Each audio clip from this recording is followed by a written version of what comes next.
The 2017-2018 Miami Dolphins were basically the start of how management started to decline.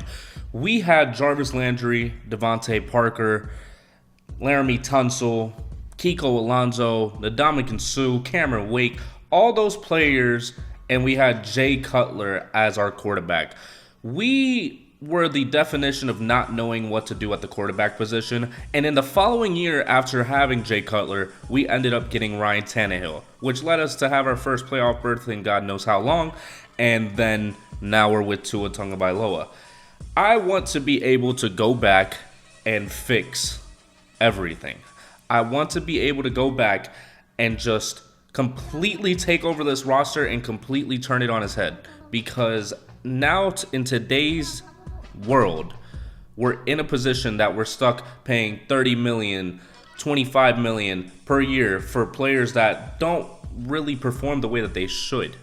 So here we are with the Miami Dolphins, and we're going to go through the team and see what there is to do with it. So let's take a look throughout this Dolphins roster that we're going to be handling for basically the next, 10, 15 years of the rebuild. Get some snacks, get a drink, because this is going to be a long one because there's a lot of work to do on this Dolphins team. Kenyon Drake was a 69 overall at this time. He did end up, progressing a little bit. I would still say he's in the 70 range in terms of what his overall would be. Damian Williams was definitely a solid running back at one point. Definitely a good RB2, but once he took over that starting position for a bit, he couldn't really perform the way that we wanted him to. You got Jarvis Landry, who was basically in his prime at this point, with absolutely nobody around him, which was very unfortunate.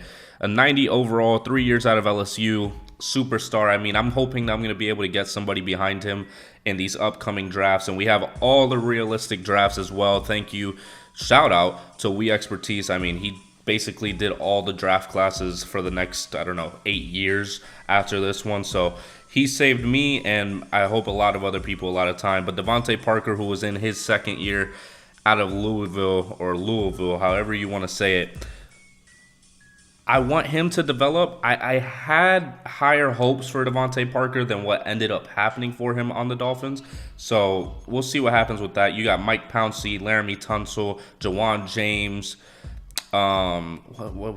Eric Smith. I almost said Eli Smith. That's why I didn't want to mess that up. You got Julius Thomas at tight end. Oh, wow.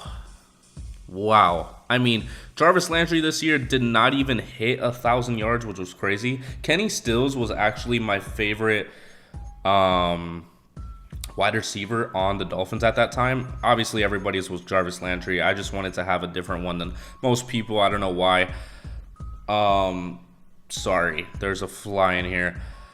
But moving on to the defense, we have Ndamukong Suh, who I think had just come from the Lions, if I'm not mistaken. We had signed him maybe the year before this. I don't know if his contract or stats would be accurate. Yeah, no. He was a good addition, but I think it was the wrong time. I think adding him was a little redundant. It made our defensive line just insane. Jordan Phillips, basically the disappointment of draft history for the Dolphins. I've never had somebody that I've heard so many people so high on and then just absolutely plummet in terms of everybody's hopes. Cameron Wake, who had 10.5 sacks this season. I loved Cameron Wake. I wasn't getting Dolphins jerseys at this time. I wasn't really paying for that. Cameron Wake was great. He definitely had a peak, and it was like a monstrous peak, but it was very temporary, which sucked, but it was a fun little peak that he had. I don't know why they have Tankersley as a superstar. He played like 3 years in the league, if I'm not mistaken.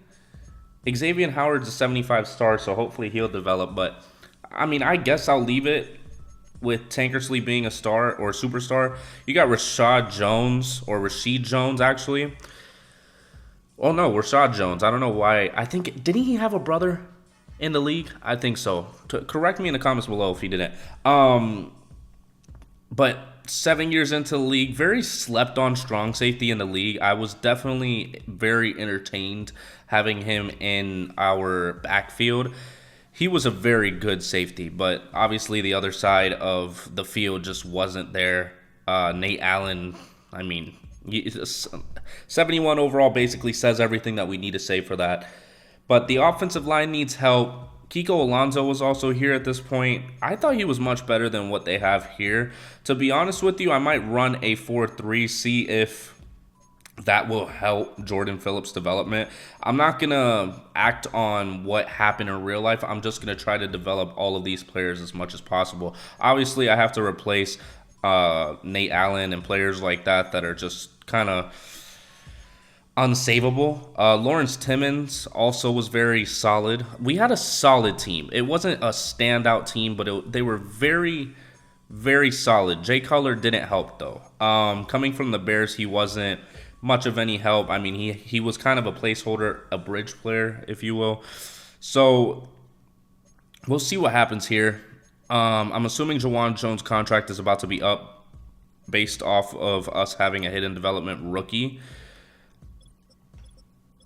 Yeah, so in 2025, Jawan James' contract is up. So I'll let him walk and let Eric Smith come in. Julius Thomas, I'm not crazy about. Kenyon Drake, I mean, the halfbacks are kind of just going to have to stay that way. We went 6-10 this season, by the way, just so you know. The Dolphins just really didn't. I don't think we started winning until Tannehill came in, but even then, this was when Adam Gase was the coach. Oh my gosh, I wanted to kill myself being a fan of this team. Adam freaking Gase. What a shit head coach. Ryan Tannehill was 30 years old. He came in and had 2,000 yards, 17 touchdowns, and 9 interceptions. Not great, but it was okay. We still had our guys. Jarvis Landry had already moved on to the Browns at this point, so we're not going to do that. I'm not going to jump the gun on that in terms of him leaving. I will have to see if his contract is up, because that is definitely a concern of mine. If his contract is going to be up, I'm going to have to re-sign him. Fuck. I wonder how much cap space we have. We're going to have to see. But this was the year after this one when we had Ryan Tannehill was the downfall of Cameron Wake. So like I said, it was a very limited run that he had. But this was when Adam Gase was on the team. He did not do us any favors. There's no other way to put it. So we'll just move on to what we're going to do with this team. We have a trade offer for TJ McDonald, strong safety. If they can give us like a second round pick, I'll do it, because I plan on keeping Rashad Jones at strong safety. Ooh, Justin Simmons at the ripe age of 23. I could move him to free safety. If I really wanted to. I might save TJ McDonald for a future trade for somebody that needs a strong safety. He will stay there for now. I'm not gonna do anything drastic as of right now in this preseason yet. I'm gonna sim to the regular season, look through the draft class, and see what we can do about this quarterback position. So looking through this draft class, you have Saquon Barkley, Baker Mayfield, Sam Darnold, Denzel Ward, Bradley Chubb, Roquan Smith, Vita Vea. I mean, you had some great talent in this one. We drafted Minkah Fitzpatrick, obviously, and then he ended up requesting a trade.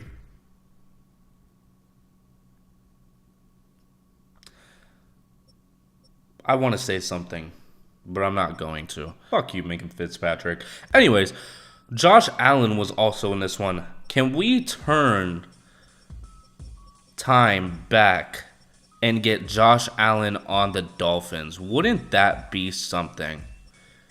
To get Josh Allen on the team.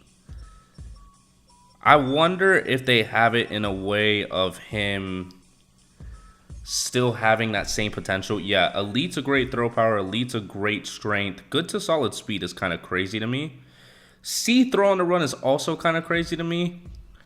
I might go to safe route and go with Baker Mayfield maybe, but it's a big if. It's a big if. I don't know why it's locked.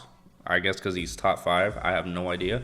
But QB is definitely going to be a focus, without a doubt. And I feel like with us not being super great, we're definitely going to have a top pick. There are so many players in this class. Oh my gosh. Lamar Jackson. Wow. You almost forget like the specific draft classes and all the players that they had within it.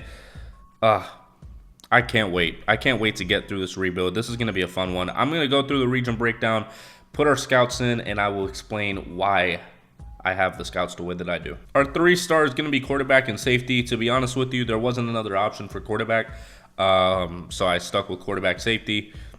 I wouldn't be opposed to finding a free safety, but we'll see what happens. West is going to be quarterback wide receiver. That's where Sam Darnold, that's where Josh Allen, and that's really my main focus there. Central is going to be interior offensive line and outside linebacker. As much as it says that a weakness is right guard, I see 3 inside offensive linemen at the bottom of that top prospects list. And if I'm able to get them in the 3rd or 4th round, I am not opposed to it at all. Northeast is going to be cornerback and tight end. We have Denzel Ward, Jair Alexander, and tight end is really only there to be able to get some sort of scouting in general of tight ends. Julius Thomas is not a long-term solution. Outside linebacker and safety is the next one, though. You have Roquan Smith there as an outside linebacker. I'm not opposed to it. Obviously, safety is for Minkah Fitzpatrick. If I end up deciding to bring him to the Dolphins again, hopefully he doesn't request a trade again. So we're going to start off the season 2-4. I mean, we expected it. You know, we'll take a look at the stats and see what is going on. 28th in offensive yards and 8th in defensive. I mean, it's expected. 1,300 yards, 8 touchdowns, 5 interceptions. I mean, this was Jay Cutler, prime Jay Cutler. 219 yards and 1 touchdown is the most rushing yards that we have. For some reason, Jay Cutler is running the ball for 2 touchdowns at that, has more than Kenyon Drake. Kenny Stills is leading us in receiving with 331 and 2 touchdowns. Jarvis Landry is not far behind with 319 and no touchdowns. And Julius Thomas is in 3rd. But the defense, Kiko Alonso has the most tackles.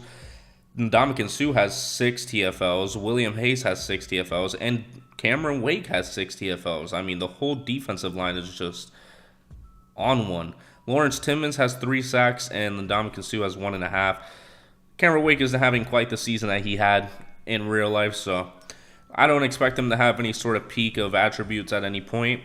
But we'll go ahead and take a look at the roster itself before we go into players ready to negotiate, and then I will look at the prospects after that. We are going to see if Jarvis Landry is getting better, Devontae Parker staying the same, but Laramie Tunsil's up to an 87 overall. Wow. Okay. I'm just going to put Eric Smith here. Jawan James is basically going to be on his way out. I think was it him that had 1 more year? I don't know if I want to pay that $11 million next year, if I'm being completely honest with you. If we already have a right tackle, what is the point of me keeping him whenever I can get some value out of him? I guess we'll have to see what we can get for him. Laramie Tunsil up to an 87 is insane, though. Defense, Tankersley is developing, and that's really about it. Stephon Anthony, your contract's not going to be up anytime soon. Why did we get an outside linebacker? Can we move the other one? I mean, his contract's going to be up in 2025.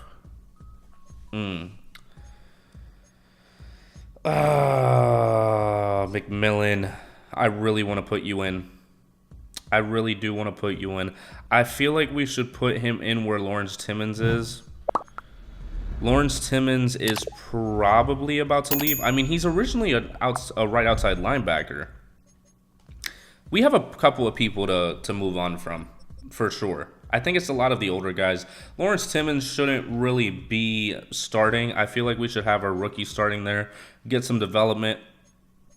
We have also Chase Allen, rookie. Why do we have this 2 right outside linebackers that are rookies? That is so interesting. Okay, so now I know if I want to expend more players, we have plenty of outside linebackers. Um, Outside of that, the defense is kind of untouchable. Obviously, McDonald Jr. is possible. 77 overall. We got Bobby McCain on the team, too. Oh, Ryan Tannehill was already here. I'm an idiot. I'm sorry. So I'm going to plan to keep Jarvis Landry. I think his contract is up this season, so we're definitely going to have to figure that out. Let's go ahead and go to players ready to negotiate, and then we'll go do our focus player. $84 million is what we have. And I think I'm only going to re-sign Jarvis, because everybody else I could care less about. I mean, William Hayes is a 32-year-old, though. Oh. Cody Parkey, we could also keep. Stephon Anthony, I'm going to have to see what I can get for you, to be honest. I mean, it's a player option, so not a player option. It's a team option, the 5th year. Jarvis Landry. Let's see what we can do. Let's see what we can do with Jarvis. It would drop us to 61 mil if he can take this. Please take this. I was looking for a better fit, but I'll reconsider with more offers like this. Okay. So we'll see what happens at the end of the season. I'm not super concerned about missing out on Jarvis. I think that we'll be able to re-sign him in the offseason for sure. Lamine Barrow. Why have I never heard of him? Michael. So we have plenty of assets to be able to move on from. Obviously, Jay Cutler's not going to be much of an asset, but I'm going to go ahead and go through what I can do with this team, and then I'll do the college players. All right, so we're packing up Jawan James, Barrow, and Lawrence Timmons to go to the Chicago Bears for their 2nd round pick. I wanted to get there first, but I'm not giving up too much for that. I realized, and I don't know why I didn't realize this before, we're running off of what the Dolphins had in real life at this point, so we don't have a 3rd or a 4th round pick, I think it is. So we have to make some sort of moves for picks. I was very tempted to get certain players like Alvin Kamara, who was a rookie at this point. You had Eddie Jackson, who was also a rookie at this point. All those players would have been great to add to the team, but those are also contracts that I would have to be paying sooner rather than later. And I want to build this team from the ground up. So we have time. We have time. Me and you. It's me and you here. We're going to build this together, and we're going to try to see what we can do with this team to be able to get us in the right position for the draft. I don't know who else to trade, though. That's the biggest thing for me. Oh, McDonald. We can trade McDonald. We can trade McDonald with possibly Julius Thomas, if I'm being honest with you. McDonald and Julius Thomas. If I can do that, I could probably get maybe a 3rd round pick, possibly. All right. Getting another 2nd round pick now from the Cleveland Browns, moving McDonald Jr. and Julius Thomas, a 5th, a 6th, a 7th, and another 5th for the 2nd round pick in this draft class. I am building up the ability to be able to trade up maybe, or trade back into the 1st round possibly. That's my idea here. But we're going to go ahead and look at these college players, see what it's saying about the prospects, see what we can expect from certain players like QB. I wanted to be able to focus. I don't think, well, I'll look at Saquon, obviously, but Baker Mayfield, I don't know why we're not able to look at him that much, but I'll look at Josh Allen real quick because I just know him in real life, so I would love to have him on the team. But it just seems like they kind of made him in the way of before he went to the Bills. So, I mean, it makes sense, I guess, but I'm not getting Josh Rosen. Baker Mayfield, elite to great throw power, elite to great strength, basically a pocket passer. Or field general that they have him as. B, deep accuracy, B, throw on the run. I would love to get Baker, but then there's also Saquon Barkley in this draft class, which I already know what he's going to be, so there's no point in me knowing the scouting, but A, trucking, B, break tackle. I would love to get Saquon and then try to get a QB in free agency. That would also be great. I would definitely not be opposed to Saquon Barkley being on the Dolphins, though. That would be fantastic. That would be fun. I'll set him as a favorite, and then I'll go to QB, set you and you as a favorite. Maybe Lamar Jackson as well, just because I really want to see. They have Josh Rosen as a scrambler with decent to marginal. Yeah, no, you're not getting drafted by me. There's no way. There's no way I'm drafting you ever in my life. I guess this is where we got Mike Gesicki as well. Again, I'm not very crazy about it. Mark Andrews would be tempting, though. The offensive linemen are pretty good. That wouldn't be something that I'm opposed to. Quentin Nelson obviously is there. I mean, the class overall is pretty solid, man. I mean, it's a great class. So we're going to leave these as the 4 favorites for me. Saquon Barkley, Baker Mayfield, Josh Allen, Lamar Jackson. I really need them to be able to focus on what I am looking for. So I'll leave it at that, but I'm going to put the focus scouting on quarterback because I really need to know what these players are going to be prior to the draft itself, because that would be great, because I don't know how this man put the certain things about these players or what he was doing throughout. So I want to make sure that I have the focus scouting on QB, but regional focus scouting can be set during. Oh, that's interesting. Madden's about to end, and I'm still learning stuff about it. I can't wait for the new Madden to come out. I'll tell you that right now. I'm going to be making rosters and all that shit. I'm very excited about it. I'm very excited about college football as well. If you haven't already voted on what team for me to do as a franchise, go to the post comments after the video. Go to the post that I have and vote on it, because whatever you pick could be what I do for the foreseeable future of Madden 26. And I plan on having more episodes than I did the first time I did franchise, which was with the Seattle Seahawks, before they just blew it up with DK Metcalf, Tyler Lockett, all those type of players. But I'm excited for that. I'm excited for Dynasty, and I'm definitely going to put up a post for that as well. But let's go ahead and move to the playoffs and see how this team does. Okay, so for some reason we went 8-9. I don't know what turned it around and made us actually competent. Maybe Jay Cutler decided to actually show up. But we'll look at the lineup first before I start looking at stats, because I want to see who has their morale up, because that will definitely show. Jay Cutler clearly did something. I mean, I literally got rid of our tight end, and we did better. Jarvis Landry obviously is doing his thing. Defense might be the key here. 90 overall to Ndamukong Suh. He looks like he's been having a season. Tankersley is developing. So is Xavier Howard. I mean, I guess giving our rookies the chance made us better than what we were before, and not having Lawrence Timmons at right outside linebacker could be the case. But moving on, our special teams is also very solid, by the way. This is a very, very good special team, so we won't have to worry about that for a while. With that being said, though, we are going to look at the stats, because I want to see if it was actually Jay Cutler or not. Not really. 24th in offensive yards and first in defensive. So it was definitely our defense showing up. I mean, Jay Cutler was not good at all. 3,600 yards, 18 TDs, and 16 interceptions. Rushing, we couldn't even get to 700 yards. I mean, that's disappointing. Jarvis Landry got 1,000 yards, 3 TDs. Not the best season for Jarvis. Hopefully he gets better over the years. Kiko Alonso clears everybody else in tackles with 112. Cameron Wake had 16 TFLs. William Hayes had 13, and Ndamukong Suh had 12. While Ndamukong Suh had 13 and a half sacks, and Cameron Wake had 6.5. Wow, okay. So the defense is definitely doing what they need to do, but the offense is not. So we have to do something about that.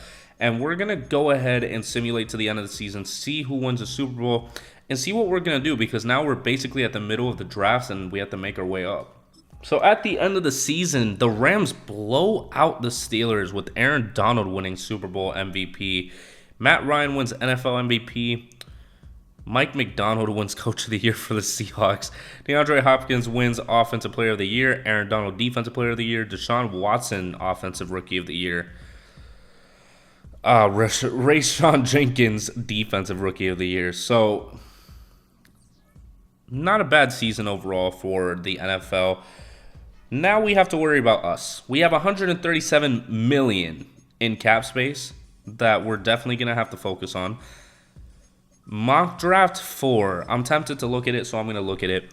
Let's go ahead and see where they have Baker Mayfield going. His talent is round 1 to 2.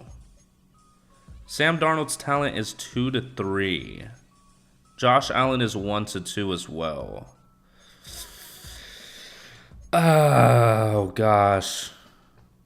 Oh, my gosh. I don't know. Where are we at? Where do they have us at? The 14th spot, taking Hayden Hurst, please. Yikes. Okay. I think this is definitely the year I'm going to go Saquon. As much as I want to get Josh, I think I'm going to have to push for Saquon. I think that's going to be the move for sure. Because having Saquon on the team, then I'll get a quarterback next year, which has Patrick Mahomes in that draft class, if I'm not mistaken. I'll only get Patrick Mahomes if I have that shit of a pick, but I'm not going to force my way to having Patrick Mahomes because I'm also not the biggest fan of him. Not because I don't like the way that he plays in terms of his play style. I just don't like how he bitches. And that whole finger flick shit. Like, I don't know. All right, player-friendly deal for Jarvis Landry. I mean, we'd be paying him until he's 30. I would doubt that he doesn't take this contract. I'm excited to sign such a great offer. That is fantastic. Re-sign a 90-plus overall player. I mean, I'm sorry. I should have had that achievement a long time ago, but I only do rebuilds if it's on video. So that's the issue. We're at the end of Madden 25, and I'm intending to take this momentum into Madden 26. Cody Parkey is the only other one that I would want to get. I'm going to go ahead and pay him that, and we're going to keep him. We have 105 left. Mike Hull would drop us to that. Ugh. We might have to move to a 4-3. I don't want to pay him that, to be honest with you. If we end up finding a better middle linebacker, then that's great. But I don't really want to pay him that. Let's scout the college players so we can really get a good idea as to what is going on. I know that we looked at the mock draft, but Baker Mayfield, round 1 to 2 talent. We still haven't gotten the combine, but he has A trucking, A under pressure, A short accuracy, B medium accuracy, B deep accuracy, A stiff arm, A spin move, B carrying, B awareness, D break sack, which, yeah, I mean, that's pretty accurate. Baker Mayfield wouldn't be a bad idea. He wouldn't. But I just know that Saquon is about to be a demon. So it makes me want to go for Saquon. Why is Saquon's speed marginal to poor? Why is his speed marginal to poor? A spin move, A stiff arm, A trucking, A catch in traffic, A juke move, B ball carrier vision. I've never seen a running back have better vision than Saquon Barkley in the past 10 years. Okay, I take my shout out back. I'm sorry. Josh Allen is also tempting. If I'm not able to trade up to the spot with a reasonable cost to get Saquon, as much as his whole speed shit kind of throws me off, then I might reconsider. Lamar Jackson. What's the deal with you? You have elite to great almost everything physicals. C under pressure, A trucking, C throwing a run, like, This is about right, though. It's about right. C throwing a run, I mean, I guess I can get behind that. But, I mean, I think I'm going to be watching this draft specifically because if I start seeing Lamar Jackson fall further than what I expect him to, then I'll probably try to get him. But otherwise, I don't think I'm going to be trading up to get a quarterback. I'm going to be trading up to get a running back. So, moving on, I'm going to go through the free agents and see what ends up being enticing, and nothing is. So this is going to be a short break. I'm not going to lie. I might just not sign anybody. I think that's the way I'm going to go. $105 million. And to be honest, if I put it on anybody in this, it's just going to be a waste. And this is a long-term rebuild. So why am I going to waste my time getting... Actually...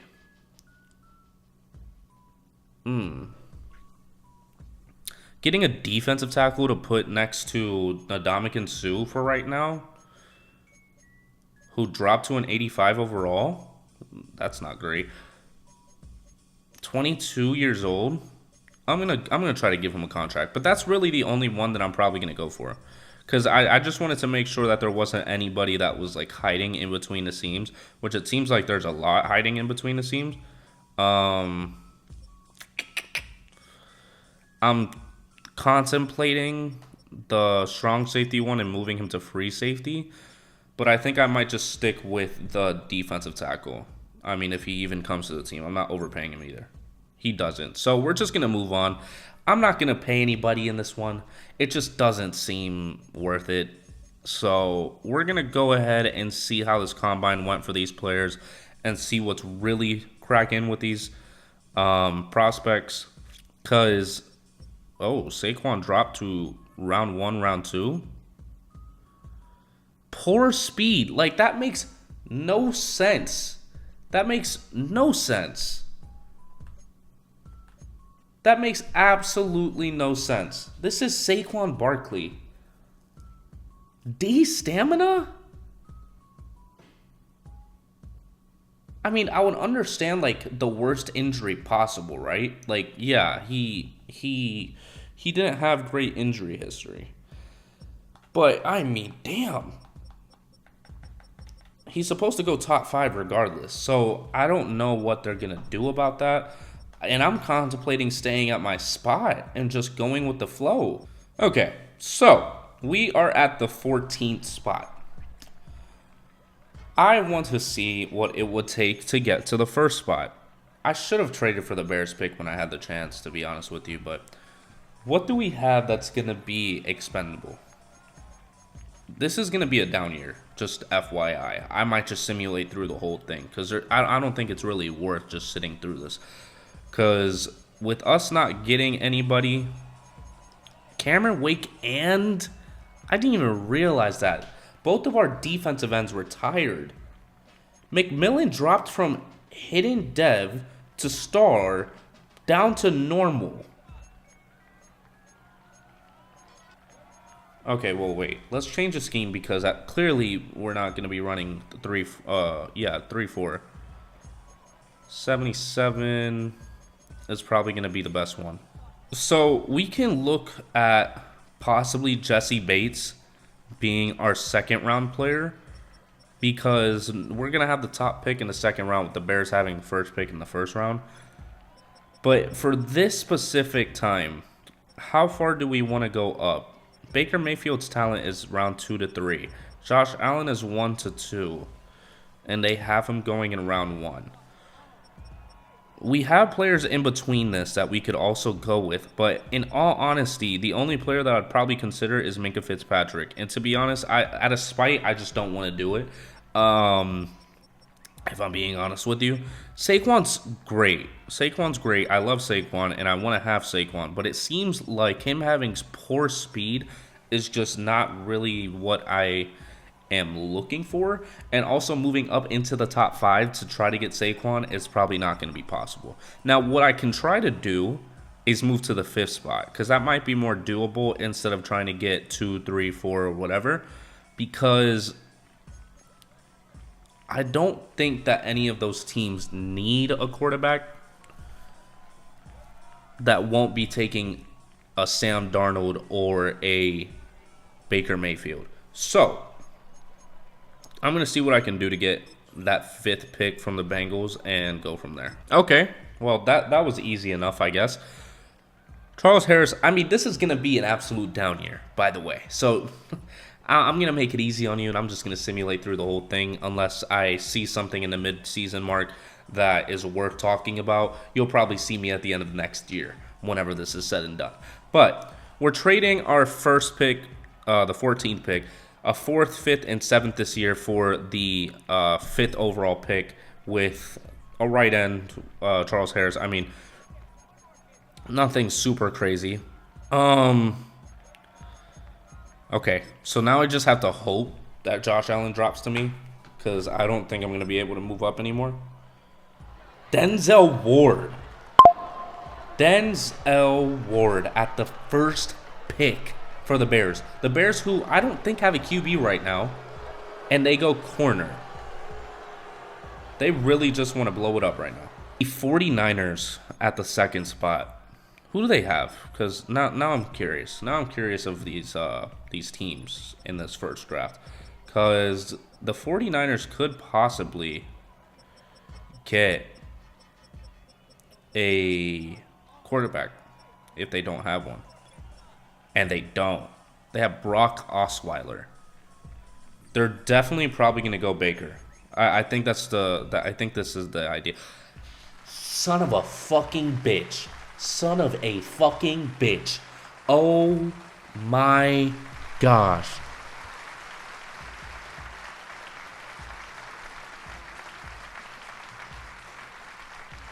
It's like the Buffalo Bills gods were looking down on me when I said for the Miami Dolphins, I might go with Josh Allen. And they did everything in their power for me not to get Josh Allen. That's so tough. Now the Browns are going to go Baker. I can guarantee it. I can bet my left ball sack. That leaves me in a pretty rough spot, but we'll go ahead and see if they take Baker. They take Saquon. Oh, no. Oh, no. Oh, no. Seemingly enough, nobody's getting these players. Sam Darnold and Baker. The only other player that I would genuinely think about is Lamar Jackson.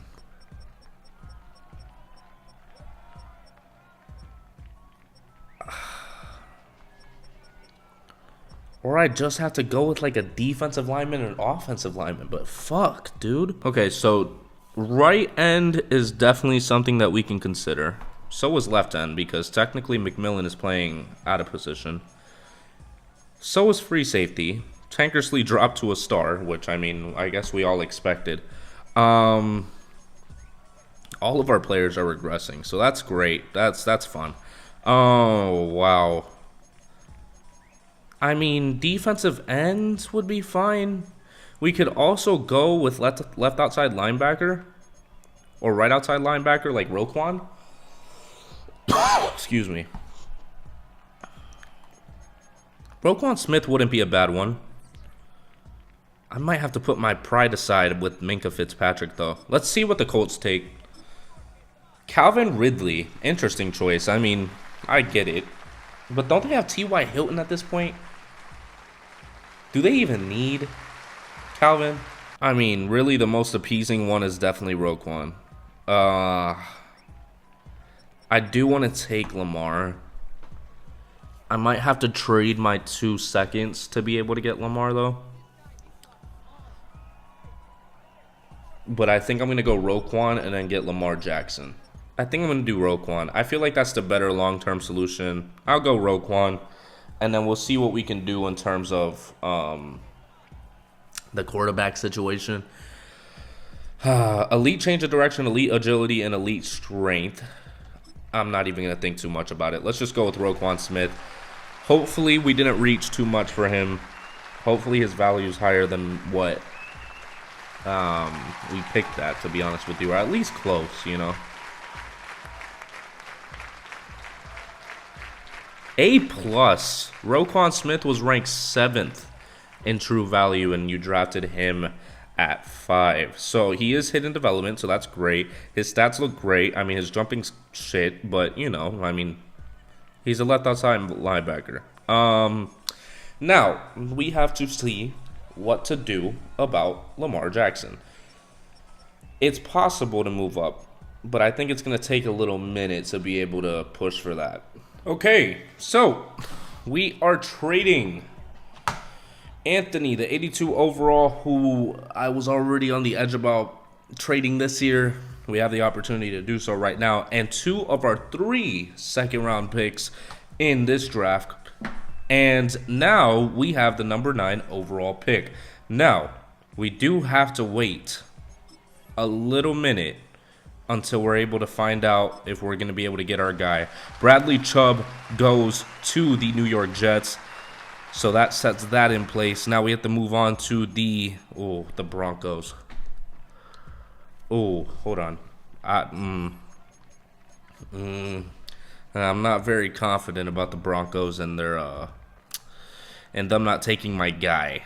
I need to see what I can do to be able to get their spot, really, because I need to make sure. I need to be certain that I'm gonna be getting my guy.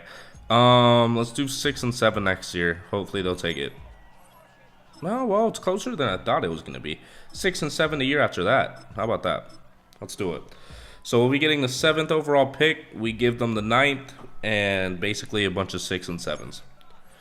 And that's not enough. Okay, so let's give them a 6. Nope, that's the ones that we were giving up. We'll give up a 5th in 2027. Perfect. All right, so we move up 2 spots to guarantee that we're going to be getting our quarterback of the future, and that is Lamar Jackson. My anxiety was not going to allow me to just sit through that. I'm sorry, but I'm going to give Lamar Jackson a shot. He has elite basically everything except for jumping. So, I mean, you can't really go wrong with that right now. And I think that he'll be able to develop with our weapons that we have. So, Lamar Jackson, welcome to the Miami Dolphins. B+.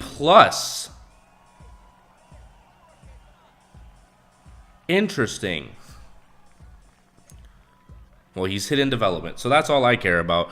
97 speed. Oh my gosh. I'm going to have to play a couple games with this guy. I mean, there's no way that I'm going to draft Lamar Jackson and just not use him. Damn, Derwin James got taken right before our pick. That is very, very, very tough. We could take Frank Ragnow. That would be one step closer to having a full line for our future quarterback. Well, Lamar Jackson, basically. Could also get Mike Gesicki, but, I mean, Frank Ragnow's literally right there. I think I'm going to have to go Frank Ragnow. Yeah. Let's add Frank Ragnow to the team. I think that our center... I don't think our center is anybody really that monumental in comparison to what Frank Ragnow can be for us, you know? So, let's see. Oh, shit. I forgot Mike Pouncey is still on the team. For some reason, I thought he retired. Either way, though, Mike Pouncey is also... he's 29. I like Frank Ragnow, though. I think I'm going to have to give it to Frank Ragnow. I mean, the best left guard that's there is Connor Williams. While, yeah, that's good, it's not great in comparison to getting Frank Ragnow. Free safety, they just took Derwin James. That was going to be like my last resort, to be honest with you. Right end, free safety, interior offensive line. Let's see. Let's see what's left of this, because this is technically our last pick. Frank Ragnow is literally staring at me, staring into my soul. We could go tight end. I think Mark Andrews is still here. I wouldn't be opposed to Mark Andrews. I like Mark Andrews. I'm not crazy about getting Mike Gesicki. Dallas Goedert looks good. Dallas Goedert looks really good. Let me see Mark Andrews real quick and then I'll decide. His run block is shit.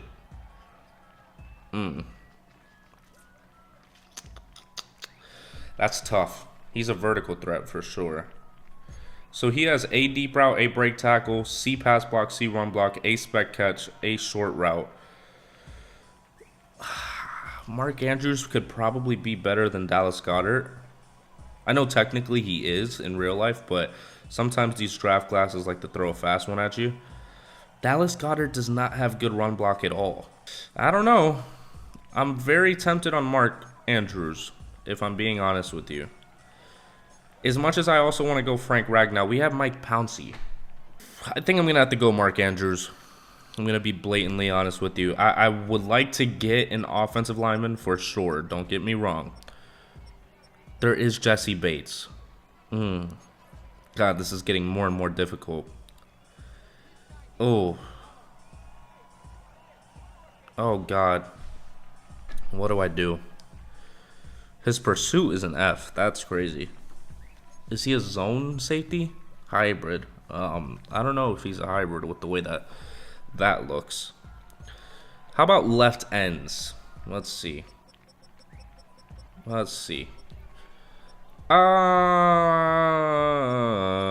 not in love with it. Right ends, either. Darius Leonard, Jewel, Harold Landry. There's a lot of good players. It's just picking the right one for what we need is my biggest thing. Carlton Davis, Cortland Sutton, Connor Williams has been very tempting this entire time. Let's do tight end. There's going to be offensive linemen in the future. I'm going to get my guy Mark Andrews, and I'm not even going to think twice about it.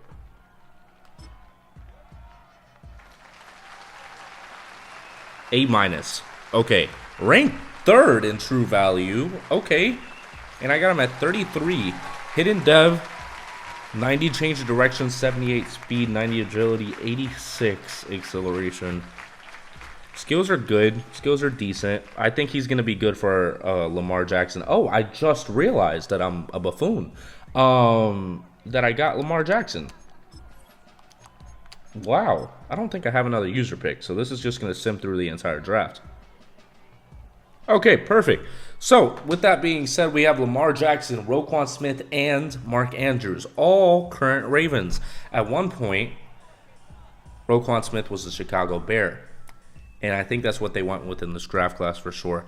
But I'm good with that. I'm good with this roster that we have for sure. Let's take a look at the draft recap to see what the overalls are. I'm curious as to what we're supposed to expect from this. Roquan Smith is a 78. Lamar Jackson is a 72, but with 97 speed. Mark Andrews is a 79. So Mark Andrews is a higher overall than Roquan Smith, and we drafted him in the second round. That's crazy, but great at the same time. Now let's go ahead and go to the season and hope that Lamar Jackson is going to be able to develop with the weapons that we have for him. So now we have the next set of prospects, and this is the 2019 draft with Kyler Murray, Nick Bosa, Quinnen Williams, Devin White, Daniel Jones, Ed Oliver Jr., Devin Bush, Christian Wilkins, Brian Burns, Dexter Lawrence, Jeffrey Simmons Jr., my apologies, Rashad Gary, Josh Allen, Chris Lindstrom. I mean, it was a great draft as well. I mean, very top heavy, obviously. RIP. Jawan Taylor, Josh Jacobs. I mean, we could get a halfback in this one too, if you really want to be technical. We can get a halfback and a offensive lineman, because Chris Lindstrom, we can move whoever's at right guard to left guard and put Chris Lindstrom straight onto the team. I feel confident in that, but we're going to have to see how this season goes, because now we have a 72 overall QB at the helm. I'm going to do the scouts. Just keep in mind, because actually, I'll show you whenever I'm done. So this year, it's going to be defensive end and defensive tackle as a 3-star. We definitely have to focus on replacing the past, and that could possibly mean Nick Bosa if we end up being absolutely shit this year. In the West, we have cornerback and wide receiver for obvious reasons in terms of scouting them. The only one that I'm genuinely interested in is Byron Murphy Jr. Defensive tackle and interior offensive line, I want to see what we can find in terms of Chris Lindstrom and other players like Ed Oliver and things like that. Safety and cornerback at Northeast, we have... Oh, Chris Lindstrom's actually in the Northeast. That's tough, but we're leaving it there. Cornerback and free safety is the focus in terms of that area and expertise and the strengths. Defensive end and defense tackle in the South, I mean, that much is obvious with Christian Wilkins, Brian Burns, Quinnen Williams. You can't really go wrong with any of those guys in the draft. So we have to see if any of them fall to us, but that is going to do it with the scouts.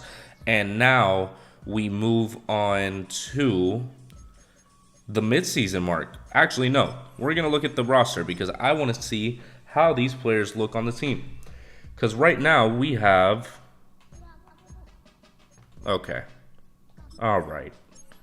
Thank you. I mean, I don't know why Madden can't just do it themselves at this point. But Lamar Jackson at starting QB at a 73 overall hidden development player. Mark Andrews at an 80 overall hidden development player. Kenny Stills is improving. Our line looks decent enough. I mean, we're going to build it throughout the years for sure. Roquan Smith at an 80 overall left outside linebacker. This was the most ideal situation for us. Rashad Jones at strong safety is going to stay there. Defensive line is going to get some help soon. Very soon. Yeah, but that's going to do it for that. Special teams look solid as always. So we're going to go ahead and simulate. If you don't see me at the midseason mark, it's because nothing happened. And if you see me at the end of the season, that means that we did bad. I think I'm going to re-sign these two, Jordan Phillips and Devontae Parker. I don't want unavailability or not having the specific position to be the reason why I draft a player like Christian Wilkins. I mean, obviously Christian Wilkins is a great player to add to the team, but I just want to be able to hold on to these sort of players. Obviously he was very interested. 92 mil. We're going to have 82 after this, and we keep both guys. So ideally, I'm probably going to trade Jordan Phillips at some point if I end up having the draft fall my way in terms of defensive tackle. But as you can see, we are 3-4 at the midseason mark. I wanted to stop here after seeing how the team did. I mean, we're basically middle of the pack for right now.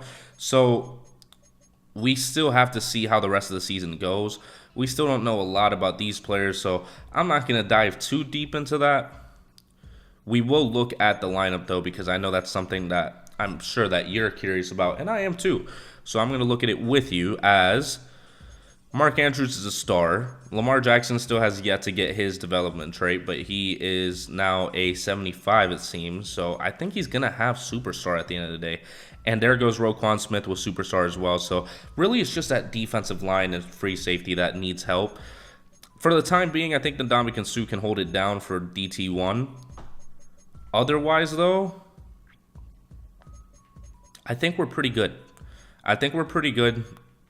Halfback, yeah. I mean, it's going to have to be a focus at some point, but I'm waiting on one of these free agencies to actually, like, be worth a shit. So we'll see what happens. And let's see how Lamar Jackson is doing. Let's see how he's doing. Let's not try to duck it. Pittsburgh Steelers are 7-0 this season, 13th in offensive yards and 18th in defensive. So, yeah, having not such a great defensive line is definitely hurting us. 1,600 yards, 11 TDs, and 8 interceptions. Says that he's a franchise quarterback, so hopefully that ends up being the case. Lamar Jackson is competing with Kenyon Drake in terms of rushing yards, as we would probably expect. Jarvis Landry, 574 yards and 4 TDs, finally getting that wide receiver one work how he's supposed to. Kiko Alonso is the leader in tackles, 6 TFLs for Ndamukong Suh, and 5 sacks for Roquan Smith. Okay, that's not bad at all for a rookie. As we are going to simulate to the end of the season, I don't think I can come up with anything else to do at this point, because everybody else that we have isn't really of much value in terms of being able to trade. Maybe the only one is Werner, but still, he's 29, a cornerback. A lot of teams aren't really giving much for that.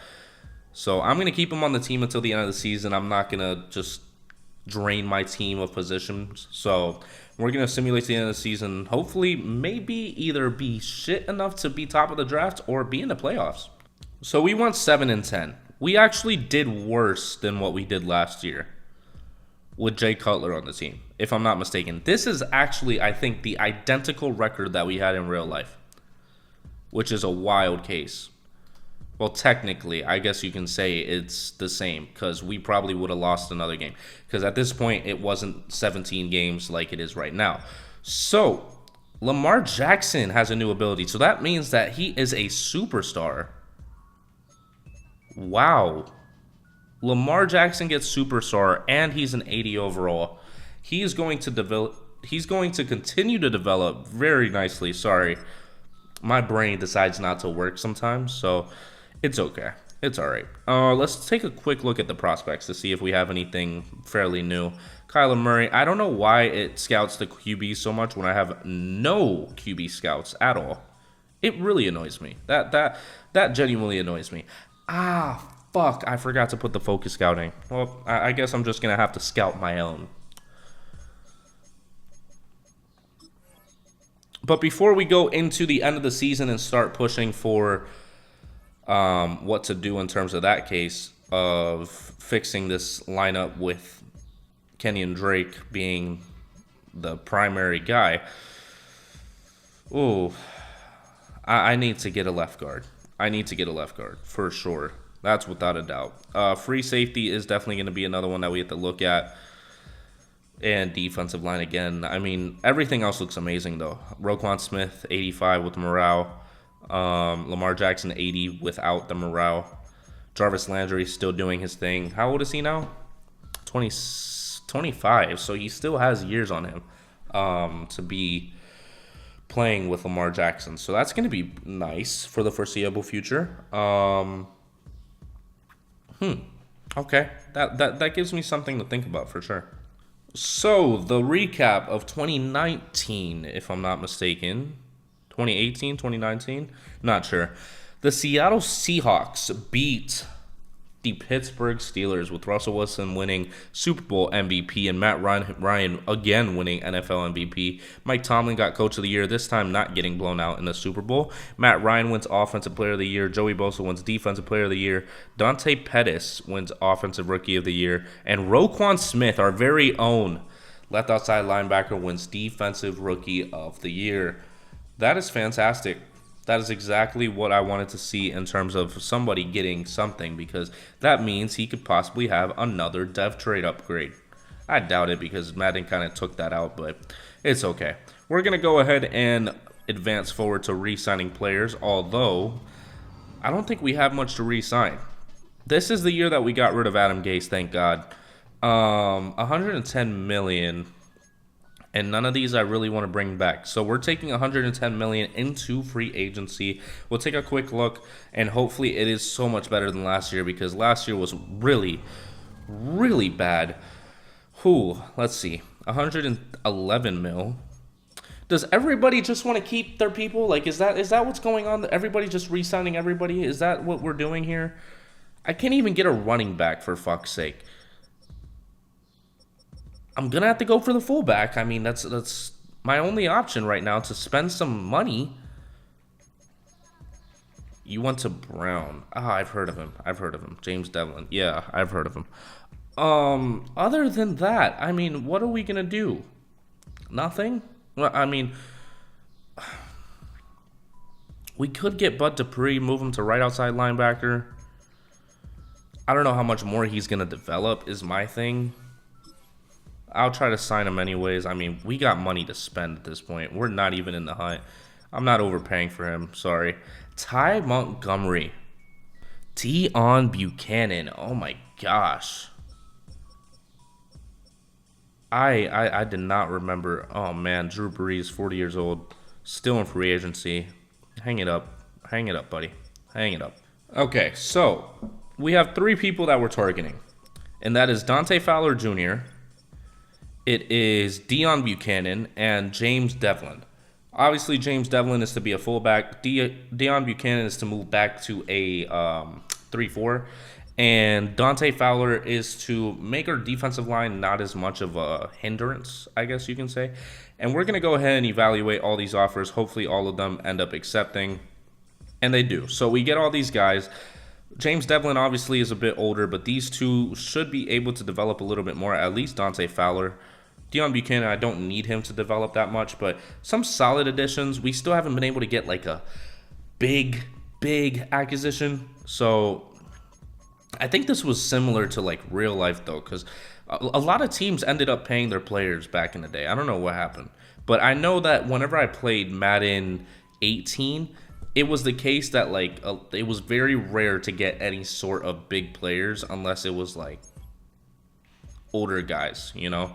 So let's go ahead and take a look at defense. There goes Deion Buchanan. Here's what we'll do. Ndamukong Suh, man, that's so tough that he's just not gonna be that good. 3-4 is going to be our way to go. 84 might be the best, though. So we might have to stick with it. I think we're going to have to stick with it. So Kiko Alonso is definitely kind of on his way out in a way. Base 3-4, or we can do 3-4 under. I'll give that a shot. Yeah, I'll give that a shot. West Coast zone run, obviously we don't really have a running back to be able to do that. Vertical zone run, we can run that. I think I'm going to change the offensive playbook to Baltimore, because then that gives us more of a shot at Lamar Jackson getting better. I mean, he's already getting better, so why am I changing it? I'm going to change it back to Miami, leave it at that, and then keep going, because, I mean, he's a superstar now. If I change it to Baltimore, he's going to have to adjust. I'm not going to do that. So I think that is going to do it for that, for free agency in this. I'm going to look a little deeper into the prospects and see what I'm going to do now that basically all of our players from before are now normal dev, which is honestly very disappointing. And we're about to hop into the NFL draft as we have the 9th overall pick. And if we look through the roster, as you can tell, it's been a day since I did the last one. Obviously, we have Lamar Jackson, Jarvis Landry's, Mark Andrews, a solid offensive line. Obviously, left guard could use some help. We signed the fullback, Devlin. We got Roquan Smith in the last draft. We were going to focus on the defensive line. I'm trying to catch myself up while also talking about what I plan to do with this. Rashad Jones is regressing at an exponential rate. So safety, defensive line are both positions that we could definitely look for. And if those are not there, then I think that we could go with offensive line. I think Chris Lindstrom is in this draft class. Let's go ahead and take a look at the draft board to see what we're working with here. Yeah, Chris Lindstrom at the 17th spot. I could expect him to fall to the 9th spot for sure, but we could also go with Dexter Lawrence and get him to be our future defensive tackle to replace Ndamukong Suh. Obviously, Quinnen Williams is going to be probably taken in the top 3. Nick Bosa as well, as much as I'd love Nick Bosa on the Dolphins. I'm going to let it fall organically. So whatever is there, I'm going to debate on what is there. I'm not going to give too much excess draft picks, but we will go pick by pick as the Colts are going to take Quinnen Williams at the number 1 spot. Wow. What a choice. But, I mean, at the same time, Quinnen Williams is a very good player. I don't really care about the draft grade for them. We're going to move on to the New York Giants at the 2nd spot, and they're going to take Nick Bosa, finally getting the replacement for Michael Strahan at this point. And, I mean, replacement of the future, the better Bosa of the two, the more healthy Bosa of the two, which is fantastic for the Giants. They would be running into a bit of health issues for some time, as the Buccaneers are 3rd on the clock, and they are going to be taking Brian Burns at the left outside linebacker position. So that's a great pick for them as well. I mean, that's a position that they haven't been able to solidify for some time, I guess you can say. They had it for a bit, but not to a consistent rate. Brian Burns of the Bucs makes sense in this scenario, as the Bengals are the 4th spot, and they are going to take Devin White, who I think originally went to the Buccaneers in this draft class.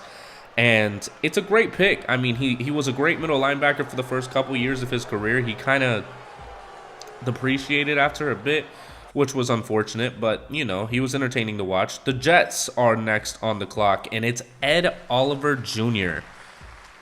Wow, I'm surprised he's going there over you-know-who, because I'm not going to speak the name or they're going to hear me. But Ed Oliver, I was planning to be my backup, but he originally went to the Buffalo Bills. and he's been great for them ever since this draft class.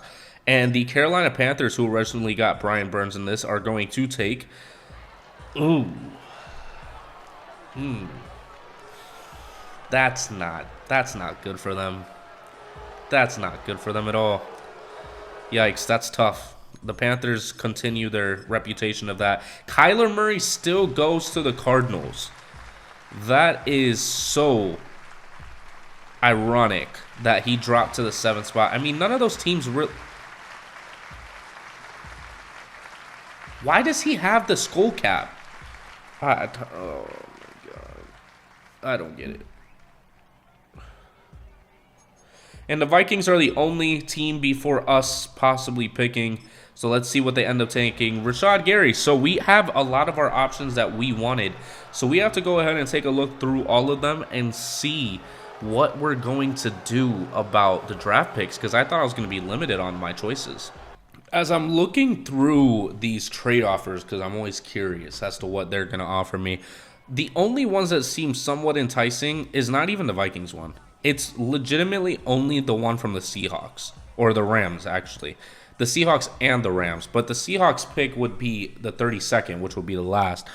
The Rams would be giving up a first this year, that's the 30th, the 2027 first-round pick, a third-round pick this year, a fourth-round pick this year, and a sixth-round pick next year. Now, a 2028 second is cool, but I'm not going to be taking any of those trades. I just was actually legitimately curious about how that was going to look for us if we ended up going that route. But if we take a look at the selections that we can take, we are in a particular spot because we could trade down. We very well could. And that would probably be one of the better choices. But I want to be able to get a solidified defensive player as much as I want to get Chris Lindstrom. As much as I want to get him, I don't think it's going to be smart for me to go offensive line yet as of this draft. In terms of defensive tackles, though, is there anybody behind him that I'd be able to take later on that would actually be legitimate? Not really. And I know Dexter Lawrence is going to be an absolute demon, so that's why I'm very heavy on trying to get him. Jonathan Abram is okay. Free safety, not so great. So the safety positions are kind of out of question. Right outside linebacker, not really something. Josh Allen would be the only one that I would consider, but I think Dexter Lawrence at the end of the day would be a better pick for us and this team's future. I just think he has more longevity than a lot of these players. As much as a lot of these linemen look great, and I would love to have Chris Lindstrom on the team, I don't think that it's going to be good to get him. So we're going to go ahead and just rip the Band-Aid off in terms of getting Dexter Lawrence onto the team. 41 reps at the NFL Combine is actually insane. That's something else. That's something else, for sure. Okay, yeah. Let's bring Dexter Lawrence onto the team. Now, we have to see if that was actually a good pick for us, because in this one, it was Dexter Lawrence going to the Giants and Christian Wilkins going to the Dolphins. And he's wearing that blue, that bright blue, while joining the Dolphins. Dexter Lawrence the second. Let's see what he ends up being. An A-plus, ranked 8th in true value, and I drafted him at number 9. Hidden development, 93 strength, and 81 acceleration is insane. I'm glad to have him on the team. I wish that I could trade back up, but I'm just going to let the draft fall the way that it is and see what ends up being there for me at the 9th spot in the second round. And Josh Jacobs got taken. Oh, my God. I was planning on drafting him. I wanted him to fall to me. Oh, no. And I don't want any of these guys. Gosh, I really wanted to be able to get Josh Jacobs, man. I think we're going to have to go with A.J. Brown. We need somebody that's actually going to develop well in that scenario next to Jarvis Landry. It seems like everybody is kind of either regressing or not progressing at all. So let's take a chance on a young lad in A.J. Brown. F release is insane. I'm still taking a chance. Fuck it. Let's do it. A B? He was ranked 16th, and we drafted him at 41. Hidden development, though. Oh, I love to see it. I love to see it. I believe in AJ Brown. I believe in AJ Brown for sure. I mean, shit, we could go with the double Ole Miss right here with getting DK Metcalf. Really just bolster our offense completely. I'm more thinking about Terry McLaurin, and we're just gonna be able to have like our guys at wide receiver for the foreseeable future, because I think Jarvis still has 2 or 3 years on his contract left. If we get a Terry McLaurin, I think he'll complement both of them greatly.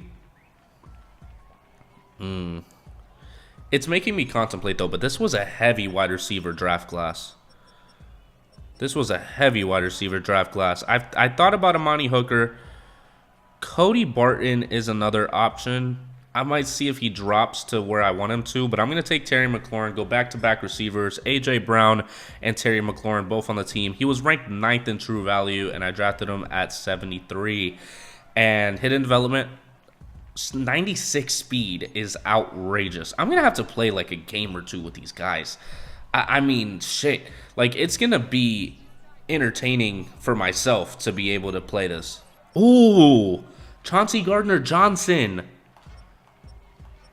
Oh my gosh, I'm going to have to get him. Whoa. Max Crosby is just sitting here. Oh, come the fuck on, dude. This is, I don't know how, shout out to expertise. I don't know how you did it, but when I make draft classes, I am not able to do the projections the right way to make it how it was in real life. Because it's always like, oh, it's all top heavy. They're all going to go in the first round, and that's it. Max Crosby, welcome to the Dolphins, man. Welcome to the Dolphins. That's crazy. 171. Normal dev is insane. Never mind. I take my shout out back. Well, the overalls aren't bad except for Max Crosby. I mean, I guess if you know the guy themselves and you know their stuff, it doesn't automatically get you that guy, you know? So that's unfortunate. That's very unfortunate. But I guess Max Crosby will be on the team, and we'll see what happens with that. So I guess me taking a chance on Max Crosby made me miss out on CJ Gardner-Johnson, which is unfortunate. Sorry, I blanked on what his name was because, you know, my brain doesn't function sometimes. But in terms of this draft class, you got Justin Jefferson, Kenneth Murray Jr., Brandon Ayuk, Jordan Love, Patrick Queen, CeeDee Lamb. I mean, I could have waited till this one to start drafting wide receivers, but at the same time, Chase Young is probably going to be my main focus in terms of what I'm going to trade for, because if it comes down to it and I'm like at the middle of the draft again, I'm going to trade all my picks to be able to go up to that top spot to be able to get a right end for the future at this point. This wide receiver draft class was also very loaded. Jonathan Taylor could also be the option too, and Antoine Winfield Jr. Okay, so we have some things in mind. We have some things set in place for ourselves. Let's go ahead and look at the lineup and see what that looks like for us and what we should be expecting from our team. We have Lamar Jackson at an 81. The line progressing. Thank God the right guard is also progressing. I just realized that our rookies aren't in, so here we go. Terry McLaurin at a 78. I'm contemplating just moving on from either Devontae Parker or Kenny Stills because I want them to be able to get their reps, and I want them to be able to develop as much as possible, and being behind them is not going to help. Also, trading Ndamukong Suh would also be a good idea for us. Getting a corner, getting a safety. I mean, there's a lot of positions that we could definitely look at. Corner, safety, offense I think is fine. Left guard, corner, safety, right ends. Yeah, that's about it. Left guard, corner, safety, right end. Because I want Dexter Lawrence to be the starter. I don't want that to be any confusion. So we're going to go ahead and see what we can do in terms of trades. If I can't make any trades, I will see you at the midseason mark. Actually, no, because we have to do our scouts. Okay, so the best package that we have for Devontae Parker is going to be Justin Simmons, which leads into another trade because that means that I can either move on from Rashad Jones or keep him, or possibly look for Kenny Stills trade. It's possible. It's definitely possible, but I think I'm going to definitely take this and get Justin Simmons on the team, whether he's going to be a strong safety or whether he's going to be a free safety. I'm going to see if me trading Kenny Stills and Rashad Jones gives me a chance of getting a free safety. Because if I can get that, I'd be set. I'd be set in place, and I won't have to worry about a single thing. But I don't see that being a possibility right now, which is unfortunate, But it is what it is. We will have to go another route of pursuing a free safety ourselves. And I think I want to try to get Eddie Jackson. I don't know how much it would get us with this. Okay, so we'd have to give up a little bit more. We definitely have to give up a little bit more. If we can get Eddie Jackson for a third and Rashad Jones and Kenny Stills, I'd be happy. Okay, that's not going to be enough. So clearly we have to give up probably a second in 2028. Okay, that's also not going to be enough. Clearly we're going to have to give up a third in 2029. Okay, we're getting close. How about a fourth this year, and then I'm left with 2 picks? So 2/3, a second, a fourth, Rashad Jones and Kenny Stills to get us Eddie Jackson on his rookie contract still. And that's going to be a done deal. We have Eddie Jackson and Justin Simmons as our safeties now. So we are set at those positions for the time being. Now, we have to see how the lineup looks after those trades and see what holes still need to be filled. Pause. Running back is still an issue. Running back is definitely still an issue. And, Ndamukong Suh could still get traded. That's for sure. That's for sure. Kiko, you're only getting older, but you are doing better than Deion Buchanan. Let me see if the scheme fit makes 4-3 look... I'm so sorry. Look a little bit better than that. I think this is a pretty solid deal for us. If we're able to give up McMillan and Ndamukong Suh, sorry. I don't know why sometimes my brain just doesn't calibrate. It just decides to just kaput on itself. It's insane. Ndamukong Suh, Trey Hendrickson from the Saints, and 24 years old, and hoping that he's going to develop. I mean, we need a right end regardless, and any right end is better than what we have currently. So it's a benefit to the roster regardless if he develops or not, but hopefully he does develop. That's the ideal plan. But we're going to go ahead and rejuvenate the roster once again, and the defense now has everybody that we need on it. So in an ideal world, we'll actually be in the playoffs this year, so we can start that trajectory, if you will. But that left guard position is definitely going to be an issue for a while. But I'm going to set the scouts. Maybe I won't show you guys this time until the midseason mark when I do the focus scouting. Actually, I'm just going to keep it as is. Because actually the only one that I'm going to do is change the 2-star to interior offensive line. So that's it. That's all you're going to see. Oh, at the midseason mark, we are 5-2. That is a great trajectory. Defensive back breakout. Is this Xavier Howard or is it Tankersley? It might be Tankersley. I doubt that it's going to be Xavier Howard, to be honest with you. Oh. Huh. Interesting. Day by day, normal, very demanding. Let's do normal. I would say it's normal and we're okay. So 4+ tackles and 2 pass deflections. Oh, I don't know if that's medium. But we're going to first take a look at players ready to negotiate because I know one person who's here, and that's Laramie Tunsil. Laramie Tunsil actually isn't going to cost that much to keep. And I think I might keep all the offensive linemen. Now, I'll fill you in on the regional scouting because I'm going to start doing that now in week 3, but on my own.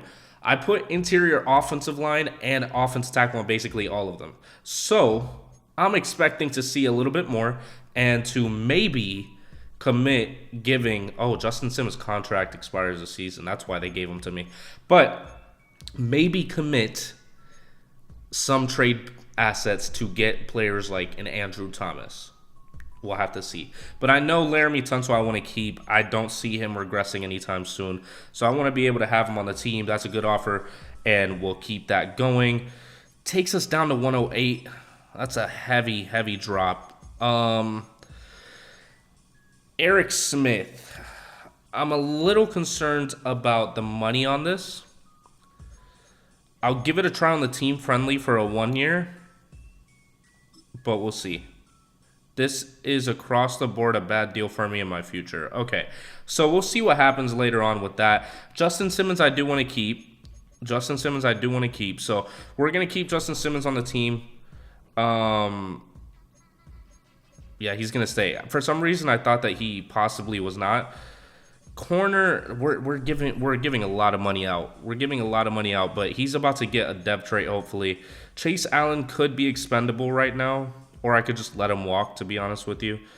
$3 million over that amount of time isn't horrible. 87 overall Tankersley. Wow. We will keep Xavier Howard for the time being. 76 million. I think that's going to be it. I mean, we do want to keep these guys. Matt Hack. I should be signing them to longer deals so I don't have to worry about it as much, but we will see. Let's see. How old are you? 27? Let's do a 4-year deal. Okay, perfect. So we have him locked down. Down to 70 mil, but that's with the Laramie Tunsil contract. So, I mean, still 70 mil is a good amount of money to have. It's not bad at all. So, let's keep it that way. Let's go to the national focus scouting. Now that we're here, I'll show you. Offensive tackle is the west, offensive tackle is the central, interior offensive line is the northeast, and defensive tackle is the southeast with Derek Brown there and some other players. But in terms of the overall focus scouting, I think I'm going to do corner because I know that those scouts aren't made for that. I get it. I might do defensive end, actually.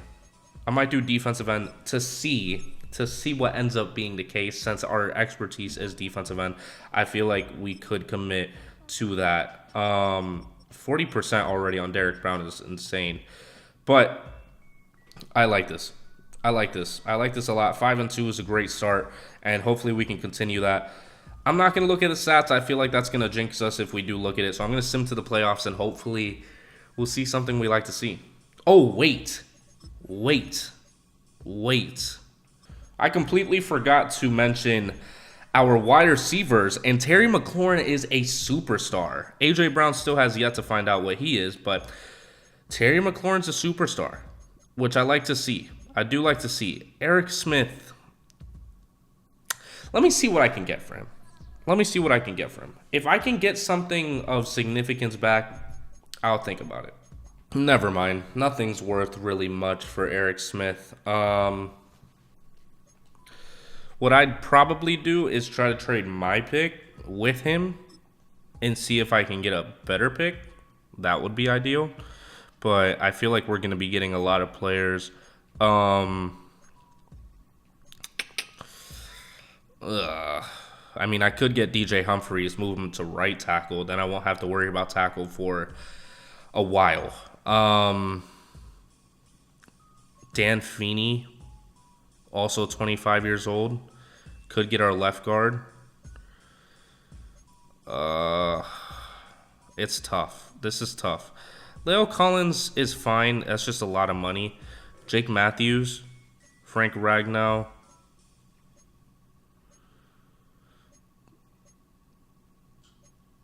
Nick Chubb. I don't know. A lot of these are tough choices. For sure. And I feel like I'm not going to be able to make a certain decision right now. And that means I'm not going to be making a decision at all because I'm probably not going to be able to use him at any point in terms of in a trade. So I'm tempted to do the DJ Humphries and switch him to right tackle situation. But then that means we lose our first round pick completely. And I want to keep building our team. So if Eric Smith leaves, and it is what it is, you know? I mean, you can't really be too caught up on that. And by the hair of our chinny chin chin, we make it to the playoffs, 8-9. But we're facing the Jacksonville Jaguars, who are 13-4. And I think this was the season that they ended up. No, this is 2020. This is 2020 whenever they did this. So that's a tough way to do it. Stats and awards: 15th offensive yards, 15th in offensive yards, 5th in defensive. We really have to get a better halfback. That's gonna be a priority. But Lamar Jackson interceptions, come on, dude. We gotta improve that, bro. 700 yards for Kenyon Drake. Jarvis Landry had 1,200 yards. Terry McLaurin had 1,000 yards. A.J. Brown only had 655. Okay. Defense, Buchanan had the most tackles. Okay, Kiko. I mean, I don't know where you went. TFLs, we have 14 by Chase Allen and 14 by Dexter Lawrence and also 14 by Trey Hendrickson. Sacks, Roquan Smith had 12.5. Chase Allen had 8.5. Wow. That's not bad at all for our defense. Our offense is definitely the issue right now, and we need Lamar Jackson to not throw as many picks. It's as simple as that. It's as simple as that. I won't even hop into it. I'm going to hope for the best and simulate because we have still a lot of years to go. So unless we get to the AFC Championship or Super Bowl, we're going to simulate through and hope that we beat the Jacksonville Jaguars and move on, and we don't. We lose by 3 points. That's so tough. That is so tough, man. Fuck. And at the end of the 2020 season, the Seahawks beat the Baltimore Ravens with Tedrick Thompson as Super Bowl MVP. Okay, Carson Wentz wins NFL MVP. Mike Tomlin wins Coach of the Year. Keenan Allen wins Offensive Player of the Year. Bradley Chubb wins Defensive Player of the Year. Dwayne Haskins Jr., RIP, Offensive Rookie of the Year on the Ravens. So they still end up getting their guy. Wow, Josh Allen at Defensive Rookie of the Year on the Browns. I thought about getting him, obviously, but Dexter Lawrence, I feel like, is going to be our better option long term. So we'll go ahead and move on to the re-sign period. And we have $109 million officially. We'll see how much we have left after trying to sign Laramie Tunsil back. 109. Oh, no, we re-signed Laramie Tunsil. Did we? I guess we did. It was only Eric Smith that was questionable. Let's do neutral. Please take it. That's a good offer. Okay. So that didn't take too much off the... It literally just told me I was going to have 107. Chase Allen, I'm tempted, but I don't think it's going to happen, buddy. I'm going to have to compete with other teams for that because... right outside linebacker is probably going to be a need at the end of the season. Tyreek Hill says, I'm not coming back. So that means that he's available in free agency. A.J. Brown is star development. Terry McLaurin drops to star development. Mike Pouncey is regressing. He's regressing. Defense, Tankersley's back to being a superstar. Kiko Alonso is down to a... Let's go ahead and just generate the best lineup because it seems like some people need to move around. Buchanan is up to a star, so that's great. Dexter Lawrence a star. I don't think that's realistic. I might have to fix that myself because Dexter Lawrence is a demon. I'm going to put him at least a superstar. I'm not going to give him superstar X Factor. That would be cheating. But I think superstar is considerate. I think superstars consider it, and I think I'll give him a shot at actually progressing into being a superstar X Factor. But whenever they're at star, it's basically impossible for them to do anything else. But Jarvis Landry is still here at a 94 overall. Terry McLaurin, A.J. Brown. I'm contemplating as to what to do about this offensive line. That's definitely a big weakness of ours.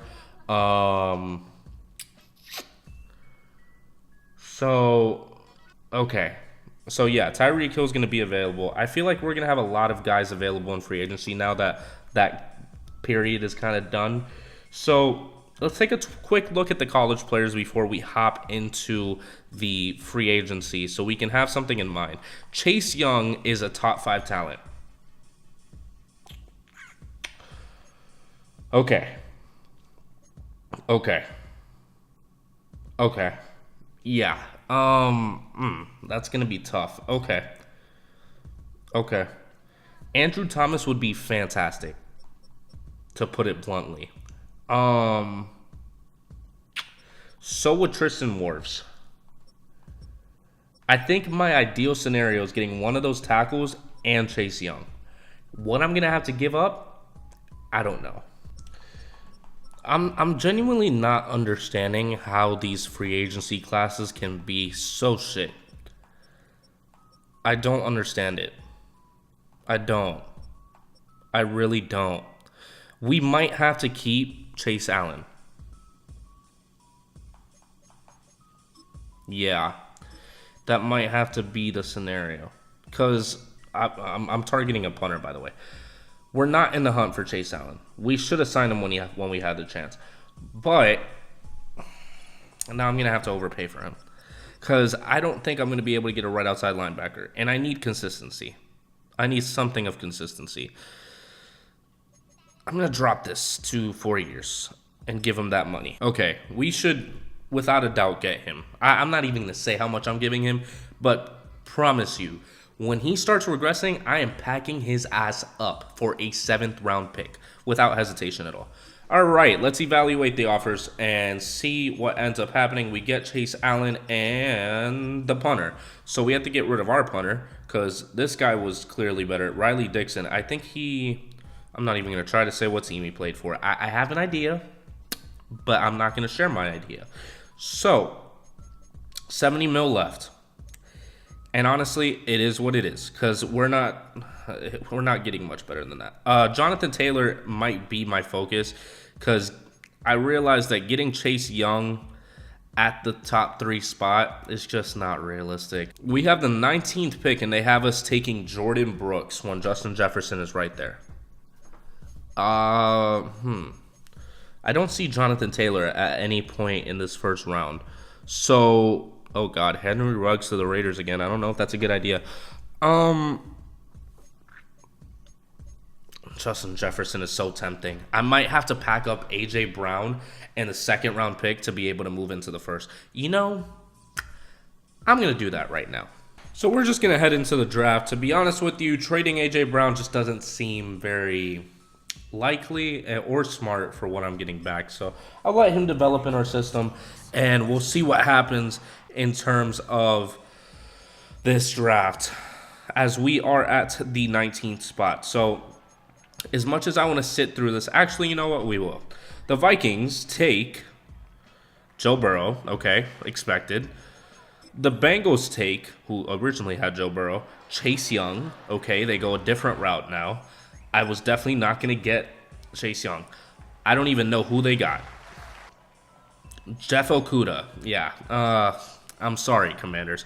You're gonna be in for a rude awakening. Tua Tagovailoa, the player that the Dolphins ended up drafting. And the player that causes me the most pain.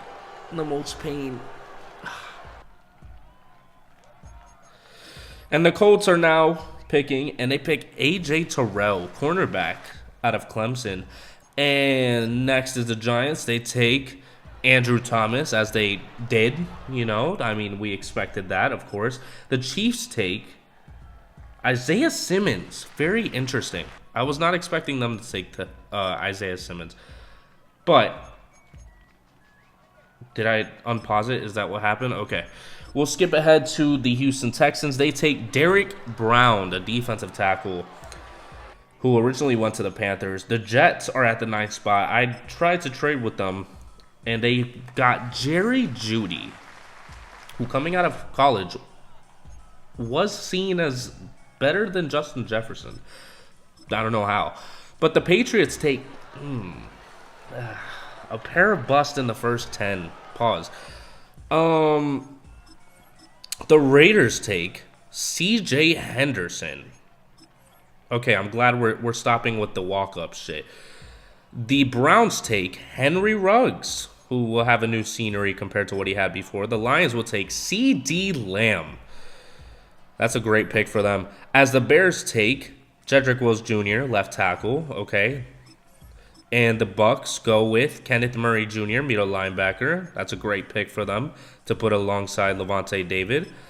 The Rams take Justin Jefferson, so we wouldn't have had a chance regardless. Or the Bills, so that's good for us.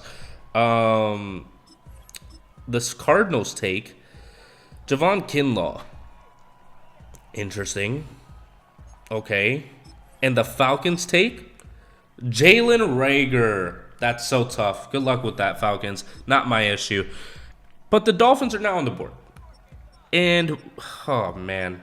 Everything in me wants to go with one of these right tackles.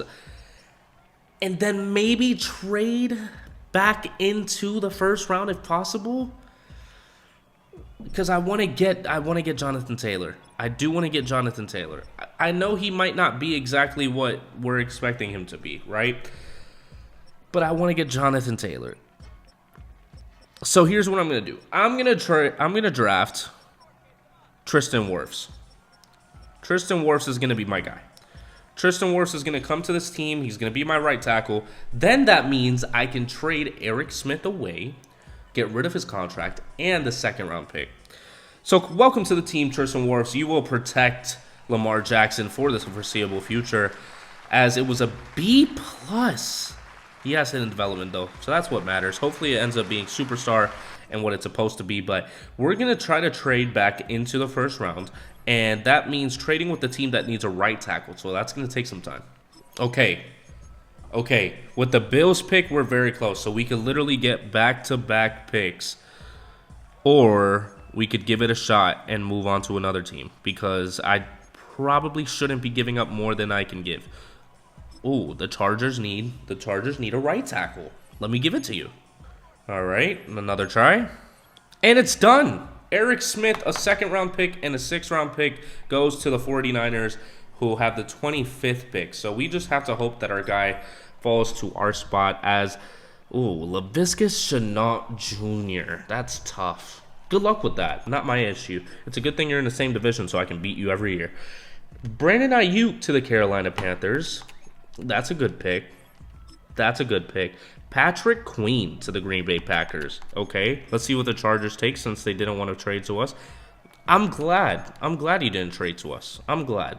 The Saints take Mekhi Becton, so a left tackle. So we won't have to worry about losing our guy. And I don't want to take any of these top guys.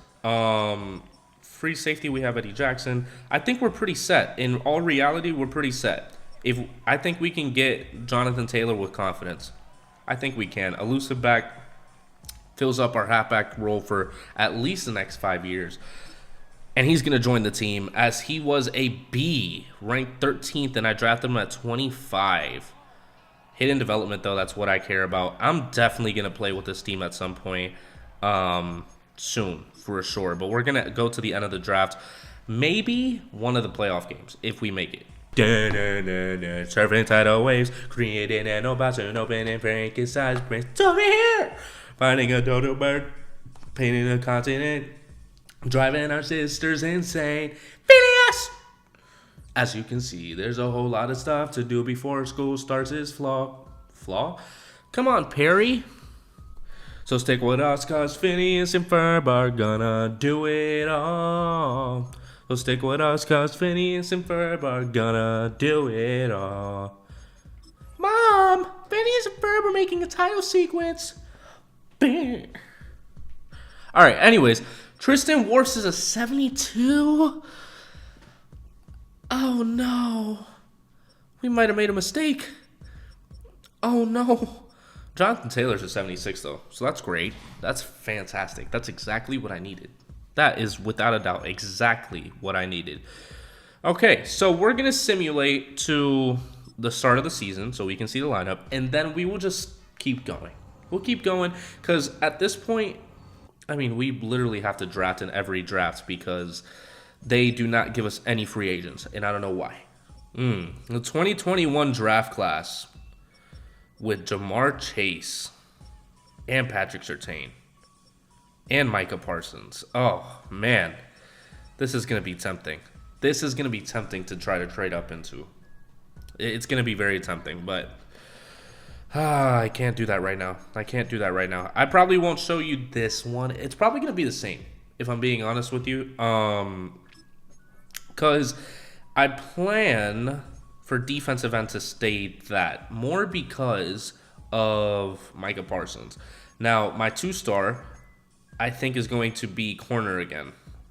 And then we can properly look at a Patrick Surtain, who is in the Southeast. So we're going to have to see about that, but you got the gist of it. If you want to see it, let me know down in the comments below. If you just want to see all of this, usually I start to skip it after a bit to make the, rebuild kind of move a little more smooth, more fluid, if you will, as Stephen A. says. But yeah, I'm going to fix these, and then we'll go ahead and look at the lineup. Alrighty, before we simulate to the midseason mark to see how this team is going to end up doing, we check out how the team looks with all the new players. Oh, our left guard retired. That is not good at all. Well, I mean, for the time being, the offense is good enough. The defense is where it's really standing out right now. I just need Trey Hendrickson to get a little bit better. Everything else, though, looks very solid. Our special teams, obviously, is very good. So we just have to hope for the best at this point for development and things like that. Left guard is going to have to be something that I'm going to have to invest in at some point. If I see that that's a big impact on our record, I'll trade for one. Holy shit, we're 2-5. Oh, wow. Okay. Wow. That's something. That's definitely something. We're trading for a left guard. Okay, so we got Connor Williams with the Titans, the guy that we passed on a couple drafts behind. We end up getting now for our 3rd, 4th, 5th, 6th, and 4th in 2 years. I just needed to get somebody there. It doesn't sit right with me seeing that blank spot there, and clearly with that record it's showing. So, I mean, would be lucky if we're going to get a Super Bowl at this point. We definitely need this lineup to just develop now. But center's going to have to be replaced soon as well, so we'll see about that. Everything else looks fine, though. I don't really get how we're doing as bad as we are. I mean, Roquan Smith just keeps going up in overall, so I just don't get it. I don't get how this could be the case or the scenario, but let's look at players ready to negotiate. We have $109 million. Tankersley. Oh, and Eddie Jackson. Oh, and our right guard. Oh my God, everybody. Everybody and their mother needs a contract re-sign. Fuck, man. Damn. Okay. Okay, we're gonna have to drop a good amount on these players for sure. Player friendly. I was looking for a better fit, but I'll reconsider with more offers like this. Okay, so he'll reconsider. Eddie Jackson, I think we can give you a neutral deal. I think that's a good. Yep. Okay. So we keep Eddie Jackson. That brings us down to 73 mil if we were able to get Tankersley. Isaac wants to come back regardless, so that's exactly the offer that he wants. Drops us down to 66 mil. Trey Hendrickson, I do want to keep. I think I'm going to keep him for sure. Dante Fowler, you might be on your way out. I'm not going to lie to you. Kiko Alonso, I guess I'll keep you to the end of the season just because, I can't really do much in terms of that 3-4 that we're running. But that leaves us with about 55 mil left. Scouting national focus. I'm going to put it on corner. I'm going to put it on corner because I think that might be the issue here. And if we can somehow get Patrick Surtain and make sure that he is the Patrick Surtain that we expect him to be, I think that would be a great addition for us. But I want to see what I can do with Matt Hack because he is just sitting on the team right now as a backup. And I want to try to get something out of him. I don't think I'm going to be able to get anything. I think I'm just going to simulate to the end of the season. He's a punter. Like, what am I going to get out of a punter? So, at the end of the, I guess, 2021 season. I know it's that. Tedrick Thompson again wins Super Bowl MVP. Is that supposed to be like... I don't know if that's supposed to be like a Cam Chancellor. I don't know. Baker Mayfield, NFL MVP of the Saints. Jim Harbaugh, Coach of the Year. Marcus Valdes-Scantling, Offensive Player of the Year. Khalil Mack, Defensive Player of the Year. CeeDee Lamb, Offensive Rookie of the Year. And Kyle Duggar, Defensive Rookie of the Year. Very interesting. Wow. Okay.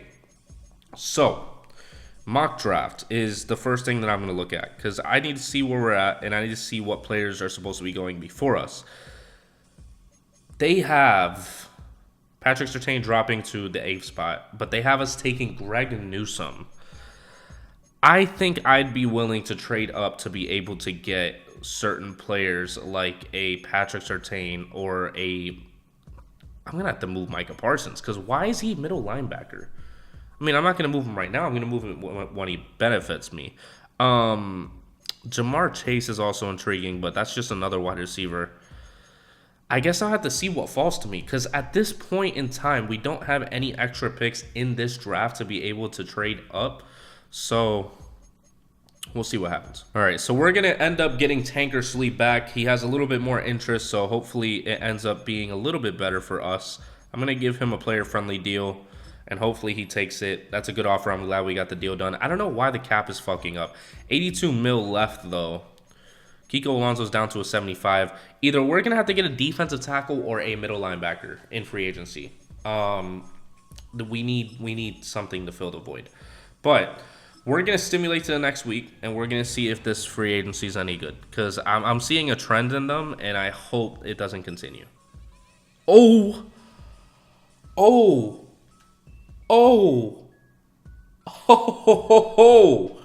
TJ Watt, take all of my money.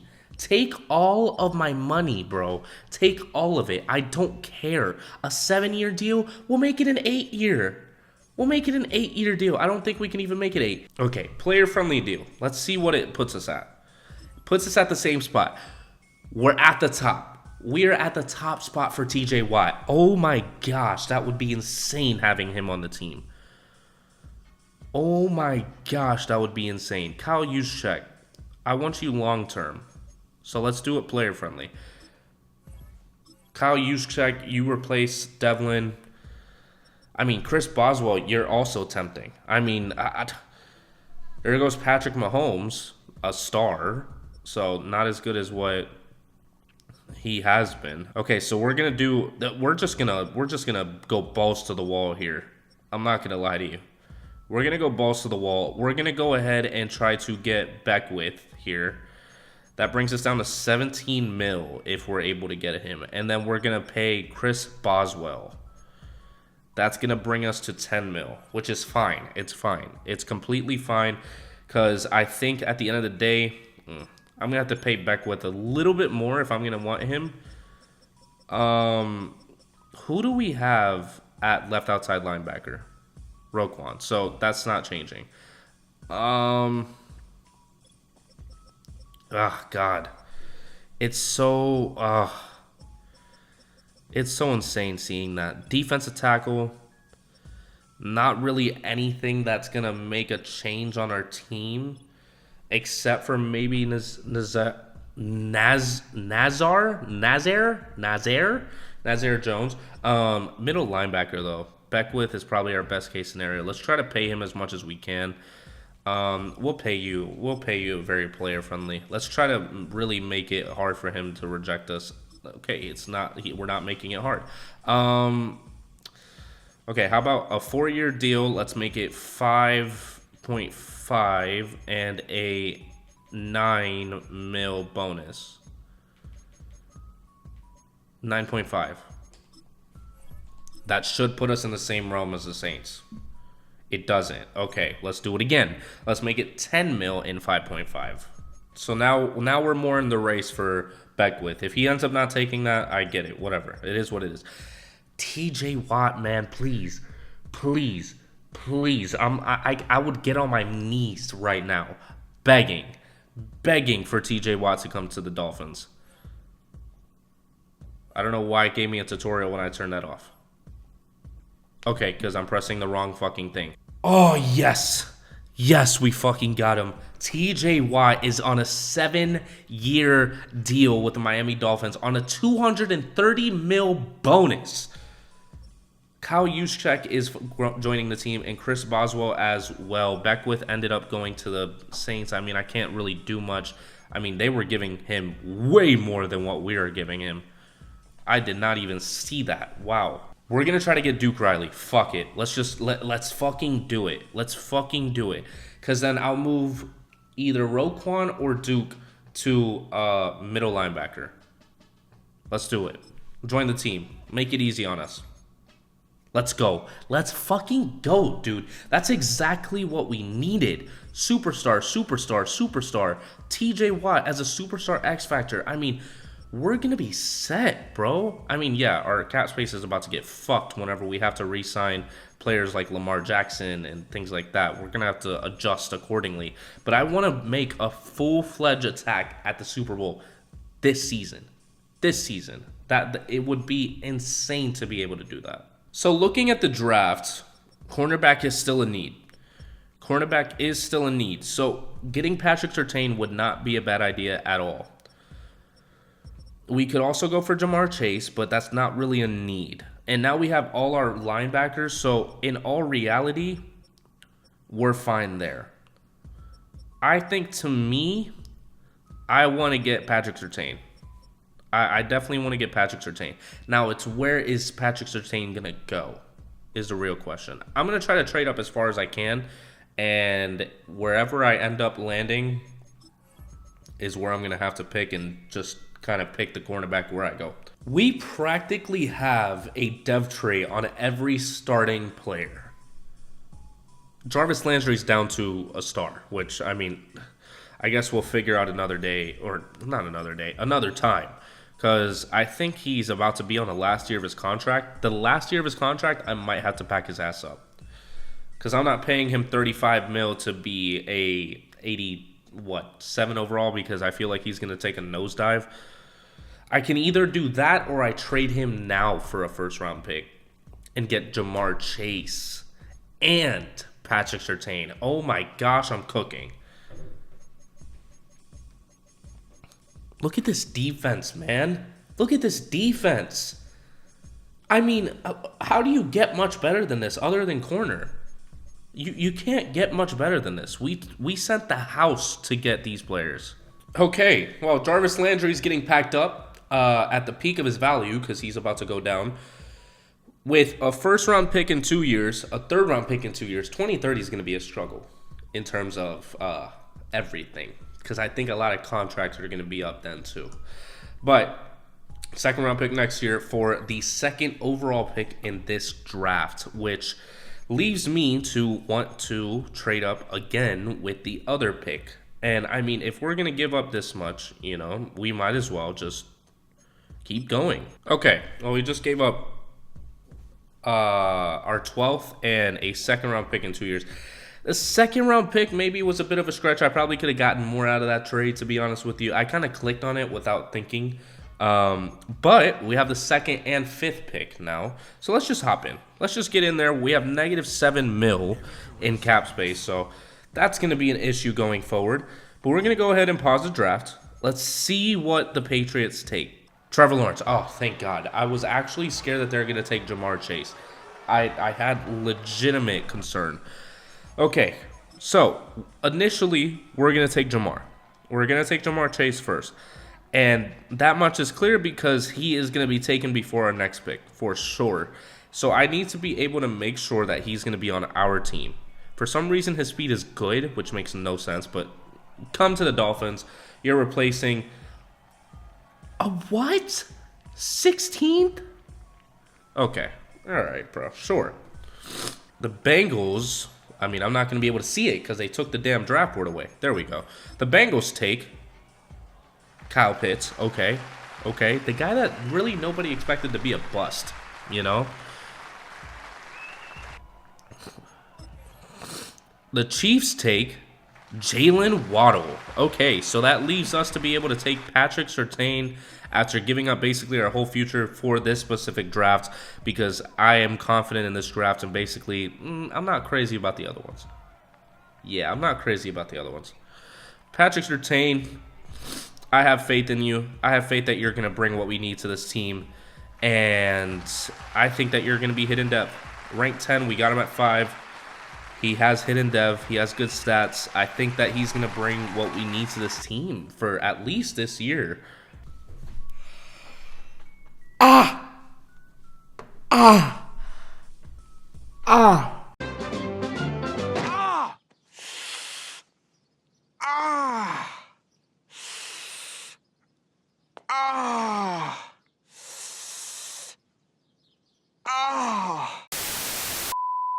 I just stubbed the fuck out of my toe.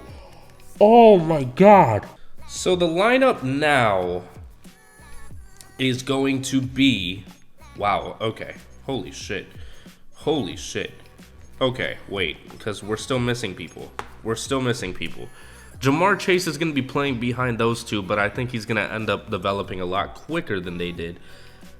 Wow, okay. Center's still in need, but everybody else... solid, amazing. Patrick Surtain, I don't know how you're CB4, but I don't expect that to be for very long. Okay, I'm ready. I'm ready. Let's do this. Let's do this shit. I'm not even gonna scout. What is the point of me scouting?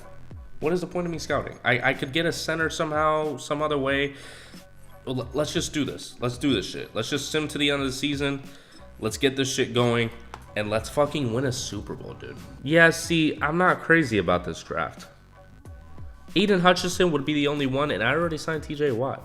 What's the point of me worrying about this draft? Sauce Gardner, maybe? I mean, I'll be involved, but I'm not going to go stick my neck out to be able to get somebody in this one. Holy fuck, we have negative 42 mil. The team still looks good. I mean, there's nothing to do about it right now. We just have to wait it out. But guys like Connor Williams and Mark Andrews might just have to go until we figure out the whole cap situation. Or we just do our best to draft another tight end. But I don't think there's going to be a tight end in this one that's, like, worth anything. I don't think there is. I think that the next year is the one. Trey McBride. Oh, shit. Actually, let me put focus scouting on that, and then we'll probably draft him. We will more than likely draft him. Okay, well, to brighten up the mood a little bit, we're going to go to stats and awards and see... Oh, my God. Lamar, what are you doing, bro? First and defensive. The only reason why we're losing games is because of Lamar Jackson. 9 interceptions and 7 touchdowns, dude? Come on, dude. Come on, bro. I mean, I can't keep saving you. I can't keep saving you, Lamar. I can't keep saving you, dude. We're just going to simulate to the end of the season. I don't want to see Lamar Jackson's face until he puts us in the Super Bowl, to be honest with you. 13-4? And we're still playing in the wild card, which is insane to me, but 13-4? Did you take it personally, Lamar? Like, I'm sorry? Holy shit. And Jamar Chase is an 85 superstar. He should be above AJ Brown. There he is. Okay. I mean, if this isn't the year, I don't know what is. I don't know what is. How is Patrick Surtain not getting the snaps? How? I keep dropping my remote. I don't know how he's not getting the snaps. I don't know. I really don't know. But everything else looks fantastic. Absolutely fantastic. I'm loving it. I'm loving it right now. Okay. So, let's go ahead and see how this game goes. Well, let's actually look at the stats. 10th in offensive yards.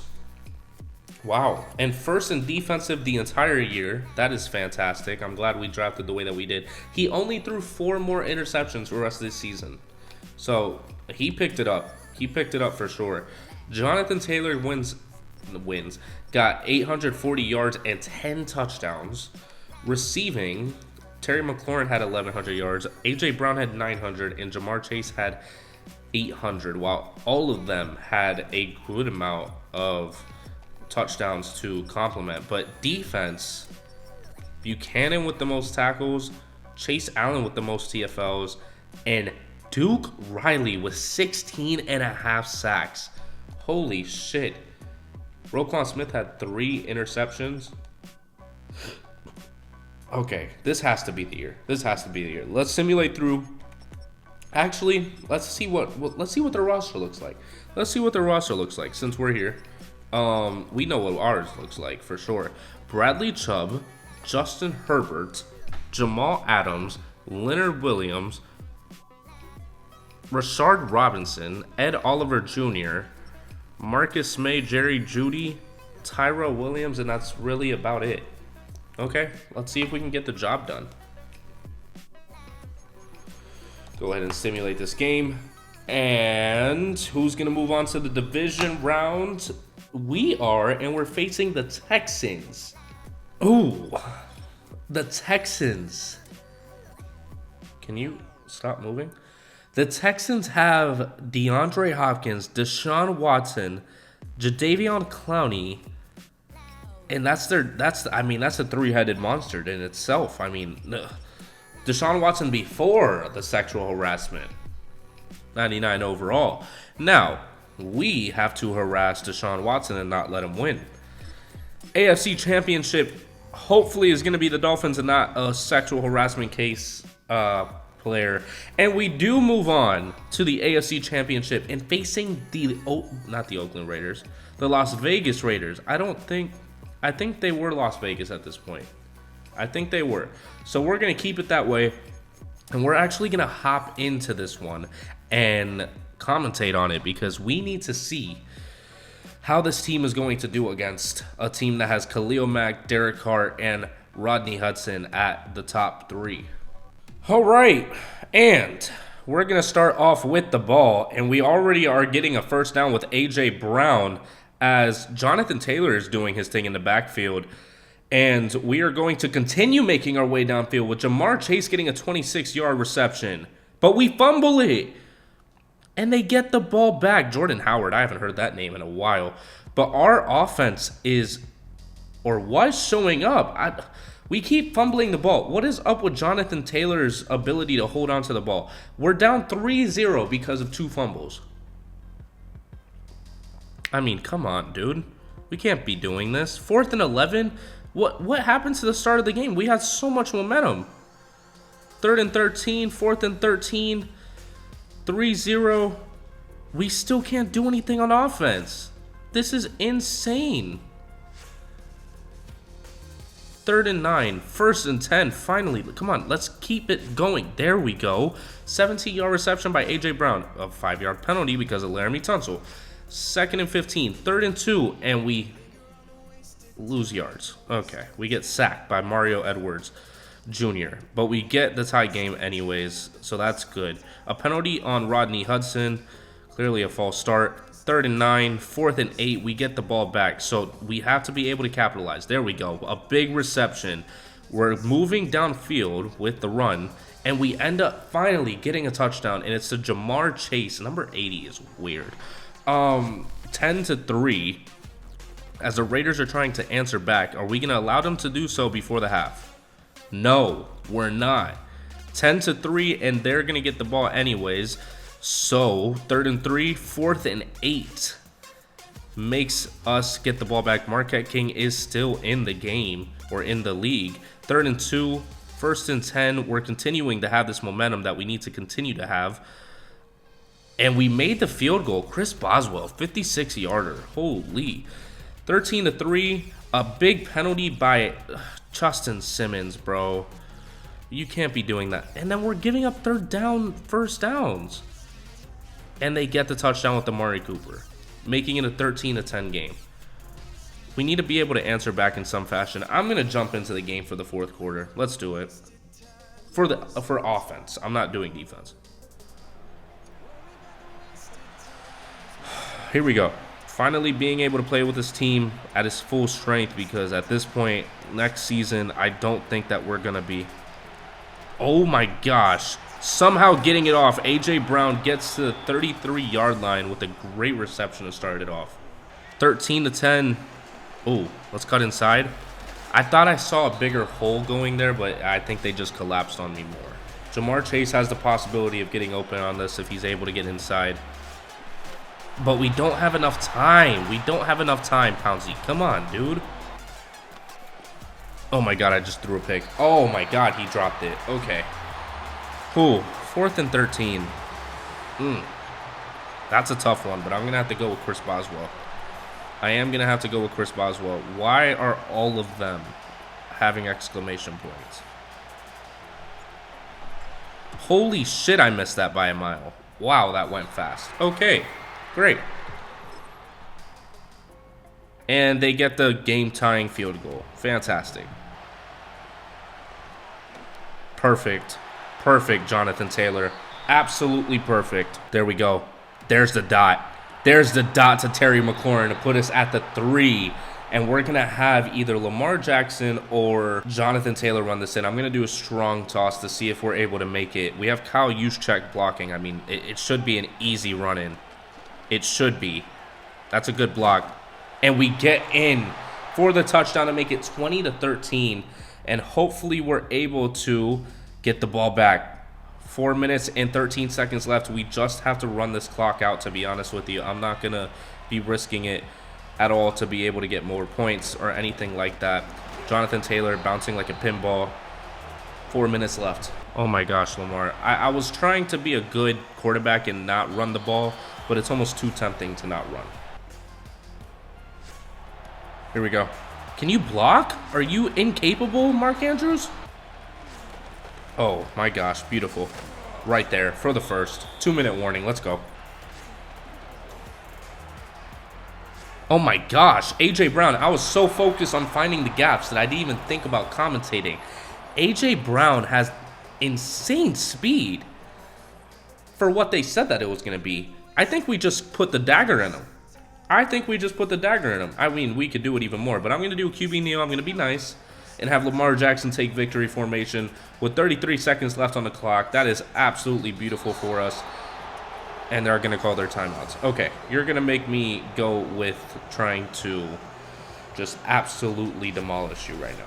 Because now I'm going to have Jamar Chase going to the other side.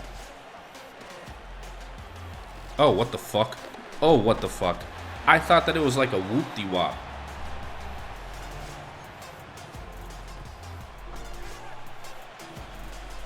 Okay, A.J. Brown. I trust in you, buddy. Never mind. Never mind. Going right down the middle with Jonathan Taylor. That is going to secure it. And the Miami Dolphins are going to the Super Bowl for the first time since the Dan Marino era. Wow. What a time it is. What a time it is for us. Now, I'm trying to sound like a commentator if you can't tell.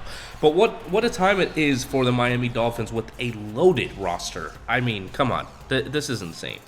And we are... Patrick Mahomes is on the Bills. That's insane. And we are facing the Tampa Bay Buccaneers. The Florida matchup in Tampa at that. Wow. Let's do it. Let's hop right into it. And let's see how this team does. Let's see how this team does against a pretty damn good team. With Jameis Winston at that. That's interesting. And we start off with the ball, hopefully starting on the right foot, as we are making some big plays already. And we're going to get the first score up on the board, getting a 7-0 lead.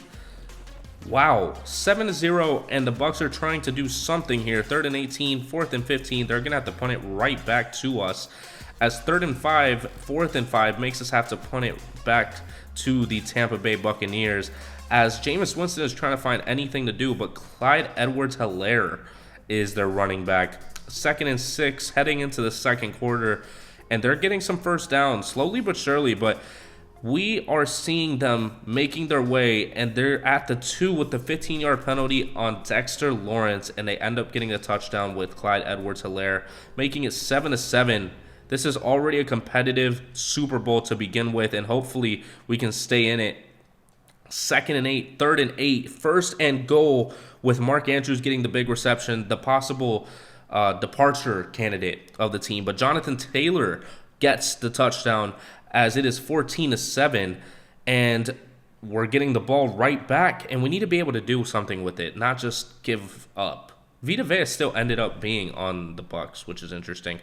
As 3rd and 11, 4th and 7, they have to get the ball back. They seem like they're getting some sort of momentum to get it first, but 2 seconds left in the first half, and we are going to get the field goal, making it 17-7. And the Bucs have to do something now to be able to get back into this game. But it seems like the Dolphins have all the momentum up until they don't, because the Bucs are getting a field goal to make it a touchdown game. As the Dolphins are running the clock out as much as they can, 4th and 12, and they missed a 59-yard field goal, giving the Bucs great field position, as they're going to go downfield and get the touchdown, making it a tie game. All right. Yep, time to jump in. Time to jump in. Let's make this happen. Let's make this happen. There we go. The dot by Lamar Jackson to Jamar Chase. What a beautiful throw.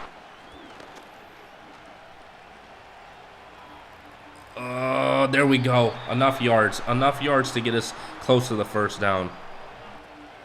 Jamar Chase. No, we lost so much yards because I was trying to avoid him. And we get the ball back, still with the tie game, with a minute left. We're going to have to pull the impossible. And that's not a way to start it. We had the open man with square downfield, but somehow Levante David got to us. Oh my gosh, I didn't call timeout. Oh my god. Please. He got it off. Terry. Oh my gosh. Terry McLaurin holds on to the ball without me even pressing secure catch and gets us into field goal position. Oh my gosh, there it is. There it is. Terry McLaurin sealed the game.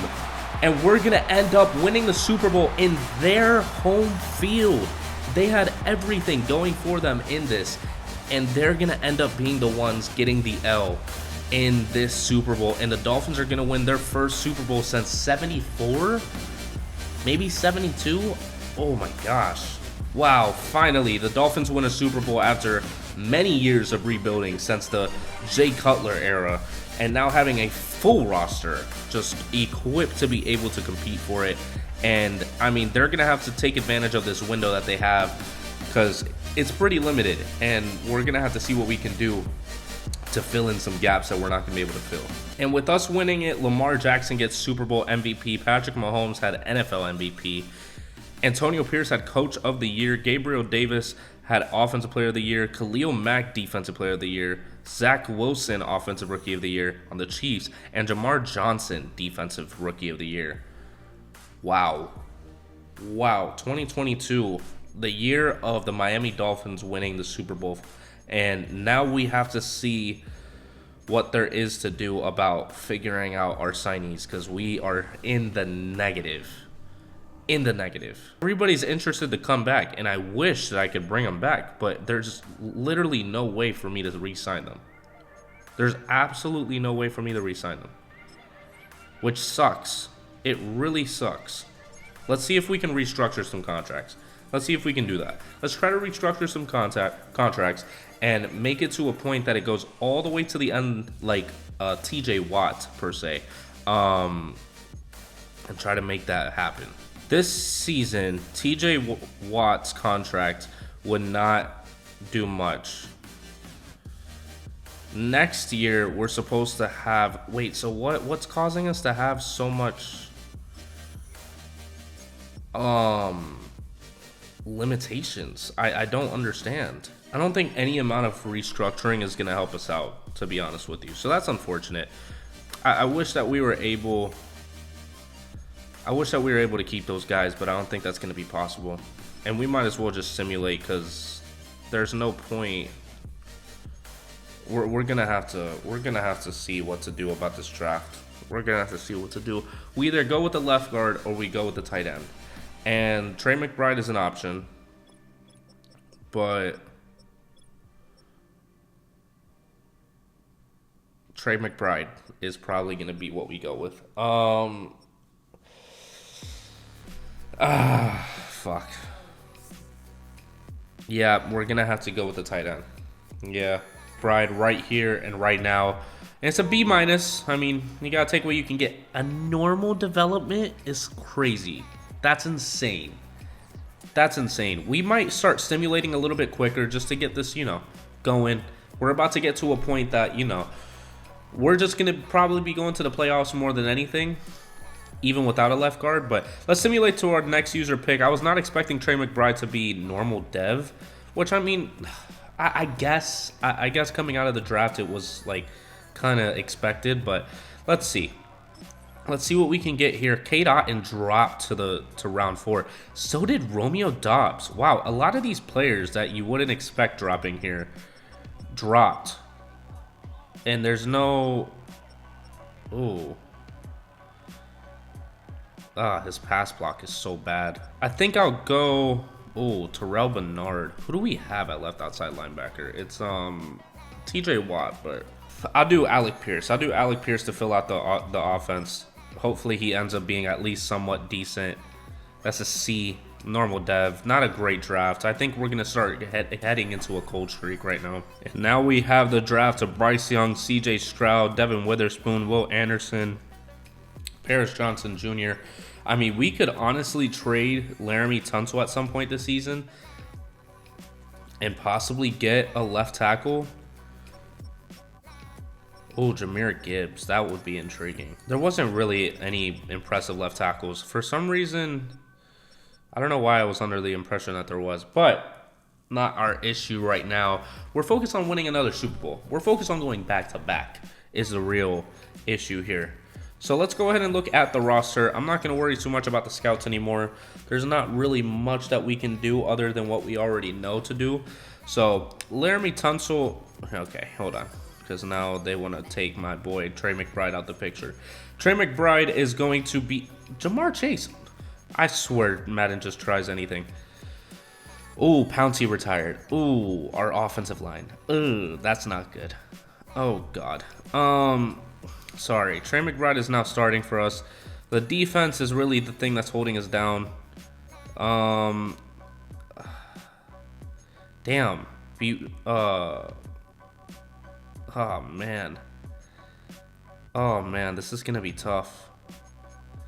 Let's change the scheme. Because 3-4. Base 4-3 is probably what we're going to have to do. So we can run the 2 defensive tackles, because I would rather run that and one Roquan Smith than have that 64 overall middle linebacker playing. The defense is really going to have to do a lot of work for us. We can't trade for anybody in terms of the offensive line, so they kind of just have to deal with it. That's so tough about our wide receivers, though. I don't know why they always do that. It's really annoying. But we're going to simulate to the mid-season mark, see if our cap space is any better than it was before, and see what we can do. Actually, let's take a look at the trade center and see if the salary cap updated. No, we're still in the negative. So we are going to simulate to the mid-season mark. If there's nothing there, nothing of any significance, we'll go ahead and simulate to the end of the season. Wow, 5-2. That's good. Let's see what players are ready to negotiate. 82 mil, but we have to pay Lamar Jackson. Oh my gosh. Oh my gosh. That's gonna, oh my gosh, we're gonna get fucked this offseason. Holy fuck. Are we even going to be able to sign all these people? He's going to drop us down 10 mil. Let's hope that that's enough. I'm excited to sign such a great offer. You are going to drop me to 25. Oh, no. This might be what we have to do. And it's getting somewhat significantly lower value left tackle because Laramie Tunsil's cap hit is $28 million. And we don't have that type of money, and we have to repay Lamar Jackson. We have to repay AJ Brown. We have to repay Terry McLaurin. We already got Roquan Smith back due to salary cap restrictions. I can't do it. Fuck. Okay, I'm gonna have to figure it out in the offseason. That's tough, man. 5-2 is good though. Let's hope that it finishes off fine. And we did make the playoffs. We made it to the wild card round. Oh, we're going to have to enjoy this while it lasts. We're going to have to enjoy this while it lasts because, second in defensive yards. I didn't even see the offensive. That's unfortunate. 27 TDs, 10 interceptions, and 4,000 yards. Jonathan Taylor, none of our running backs have crossed 1,000. 13 touchdowns, though. Receiving, AJ Brown 1,000 yards and 12 touchdowns. Terry McLaurin 1,000 yards and 6 touchdowns. Jamar Chase 900 yards and 9 touchdowns. I'm kind of contemplating letting them move on and re-signing Laramie Tunsil and Lamar Jackson. I'm gonna have to see. Roquan Smith had the most tackles. Dexter Lawrence had 17 TFLs, and TJ Watt had 11.5 sacks. Wow. Okay, 13th in offensive yard was the answer to my question. But we're just going to simulate through, hope for the best, and hope that we end up making it to the divisional round and we get beat by the Jaguars. Blown out by the Jaguars, matter of fact. So, okay. Wow. Let's move on. Let's move on from the season, clearly. So the 2023 season recap is the Eagles beating the Ravens in the Super Bowl, with Carson Wentz winning MVP in the Super Bowl and regular season. Cortland Sutton winning Offensive Player of the Year, Bradley Chubb winning Defensive Player of the Year, George Pickens winning Offensive Rookie of the Year, and Quay Walker winning Defensive Player of the Year. Wow. Okay. Well, we're going to have to see what we can do about these players, because we have $67 million, and I don't think that's going to be enough for all of our players, to be completely honest with you. I don't think Lamar Jackson wants to come back. That's my thing. That's my biggest thing. 5th-year option, I'll accept it. Let's see. Jonathan Taylor will accept it.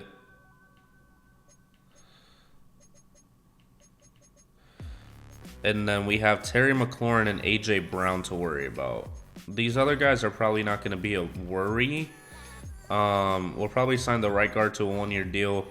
I'm more worried about Lamar Jackson. So what I'm going to do is I'm going to restructure TJ Watt's contract so I can try to get some more cap space. And then if that doesn't do enough, we might just be royally fucked. That's probably what's going to happen. It will only, oh my God, it's only going to let up $1 million. $1 million. That's like pocket change to what we need. Okay, so we barely did anything to make a dent. So I'm gonna try to sign Lamar first. And that means, oh God. Fuck, he's gonna, oh my gosh, he's gonna take a lot of money from me. That's a good offer. I'm glad we got the deal done. We have 7.3 mil left? How? How did it disappear? It literally...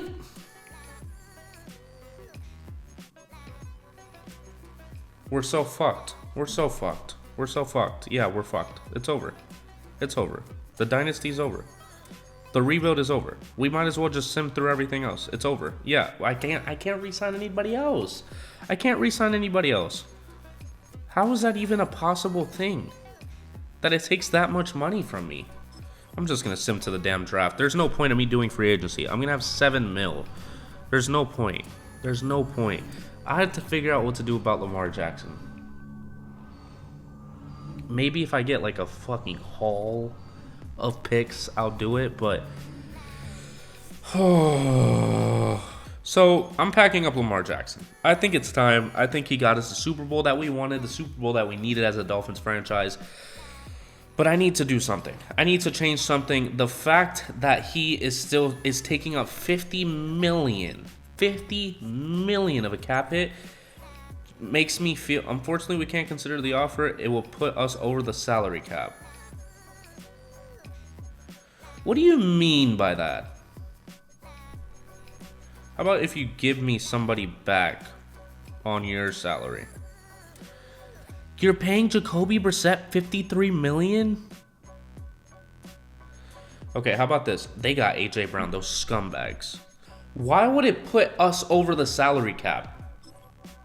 Why would it put us over the salary cap? What?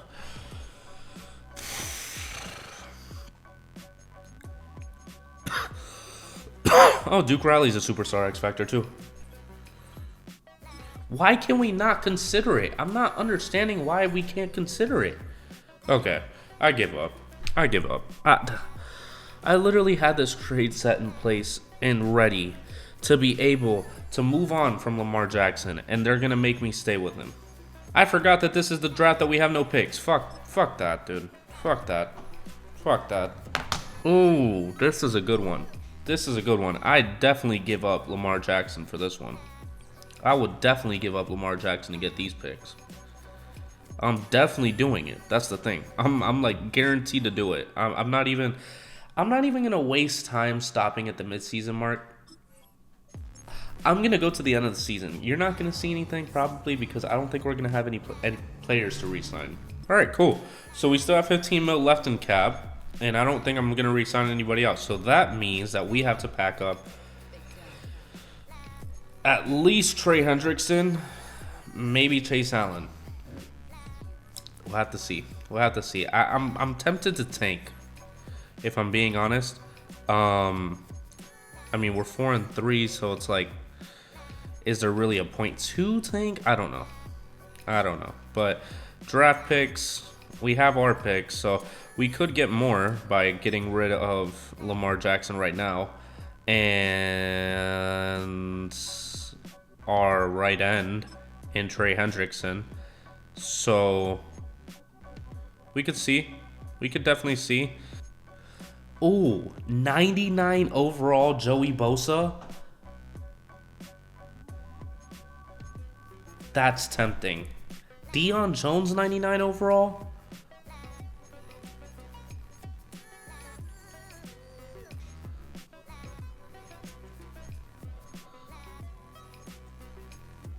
Wait. Oh, that's for 2 years from now. I was about to say, if they're giving me Christian McCaffrey and this year's first round pick, that would be insane. Ryan Shazier. Oh, man. Ryan Shazier. Holy fuck, dude. This is difficult. But this is a really good draft class in terms of getting a new QB.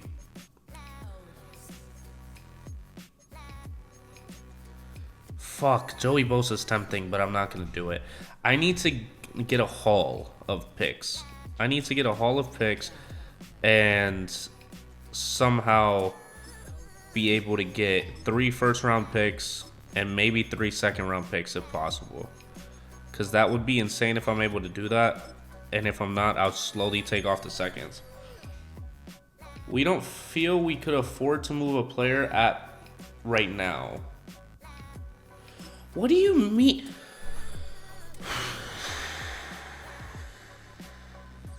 This game is going to make me contemplate suicide. You know what? We'll let Lamar Jackson ride it out. We'll let Lamar Jackson ride it out. Because I don't know why, and I don't know how, that we're not able to trade anybody. It's really annoying. It's really annoying. And I mean, we're 4-3, so let's do it. Let's just do it. Let's go to the end of the season. Fuck it. Let's go. Wow. 8-9. So we weren't horrible and then we weren't good. All right, let's just keep going. Let's keep going. Josh Allen wins his first Super Bowl. Wow. And everybody else is just, it's basically the same. But wow, Josh Allen on the 49ers winning the Super Bowl. Ooh. Justin Jefferson is available, and I can't afford him. Okay, yeah. We're just going to keep going. There's no point of spending money on these people. We just got to keep going. We won our Super Bowl. Let's try to build around what we have with the picks that we have and just get the guys that we need for Lamar. So we're at the 12th spot. Let's just simulate to it. Let's see who's there. And let's act off of that. Byron Murphy at the first pick is so interesting. Huh. That is so interesting. Okay. Well, as much as I want to get one of these guys, which, I mean, I'm practically very tempted to do so since they're here. I mean, it's difficult not to. You know what? I'm taking Jaden Daniels. Let's do it. Jaden Daniels, we're going to take you and we're going to pack up Lamar Jackson immediately because I feel like you're going to be great for us. I think you're going to be great. I think you're going to be fantastic. Now, let's pack up Lamar Jackson. Fuck Lamar. Because he wants to talk about, oh, we need to work on the offensive line. Yeah, work on the offensive line somewhere else, bitch. Let's do this. Okay, we'll just wait on it. We'll wait on it for next year. I'm not going to be too concerned about going out of my way to trade him in this draft. We'll get picks in the next draft, and we'll get plenty. We'll get plenty. But I'm going to make my selection. I got my guy in the first round, my guy of the future. Now we need to get possibly a left outside linebacker. Do we really need that? I feel like we need, yeah, like a right guard more than anything. I don't think there was right guards. Yeah, there's not. Left guards? No. Centers. Zach Frazier is an option. Right end? No. Strong safety? That's a free safety. That's Cole Bishop. Javon Bullard. I mean, oh, shit. I don't know. None of these, like, really stand out to me. They don't. Are we able to trade this pick away? Trade away pick. Let's see what people are giving up. Let's see what they're giving up for it. Who's at our right tackle? Who's at our right tackle? Because I'm about to make drastic decisions when I haven't even looked at the lineup. Okay, so right tackle's fine. It's left tackle. Holy fuck, our team looks like shit on the offensive side and the defensive side. We have no defensive ends at all. We'll get Patrick Paul. I need a left tackle. I need something at left tackle to put on the opposite side of Tristan Wirfs. He has hidden development, so that's great for us. Somehow we have to keep drafting well. Or drafting something. But in order to fill up our lineup, we're going to need it. Michael Penix just got taken. That's insane. So left tackle's taken. We have to see about either corner. I mean, none of these guys are really... I mean, I can take Tyke Smith. I don't have a strong safety. Let's take Tyke Smith. A hybrid strong safety, decent in the combine. Skills are okay. Let's see what he ends up being for us. Oh, hidden development. Okay, so we got a good player. I assumed that he was a good player, but you know, these draft classes have been a little wonky in terms of comparing to real life. But Tyke Smith is our new strong safety. We need to get some sort of either inside of the offensive line or defensive line. We can get Mason McCormick.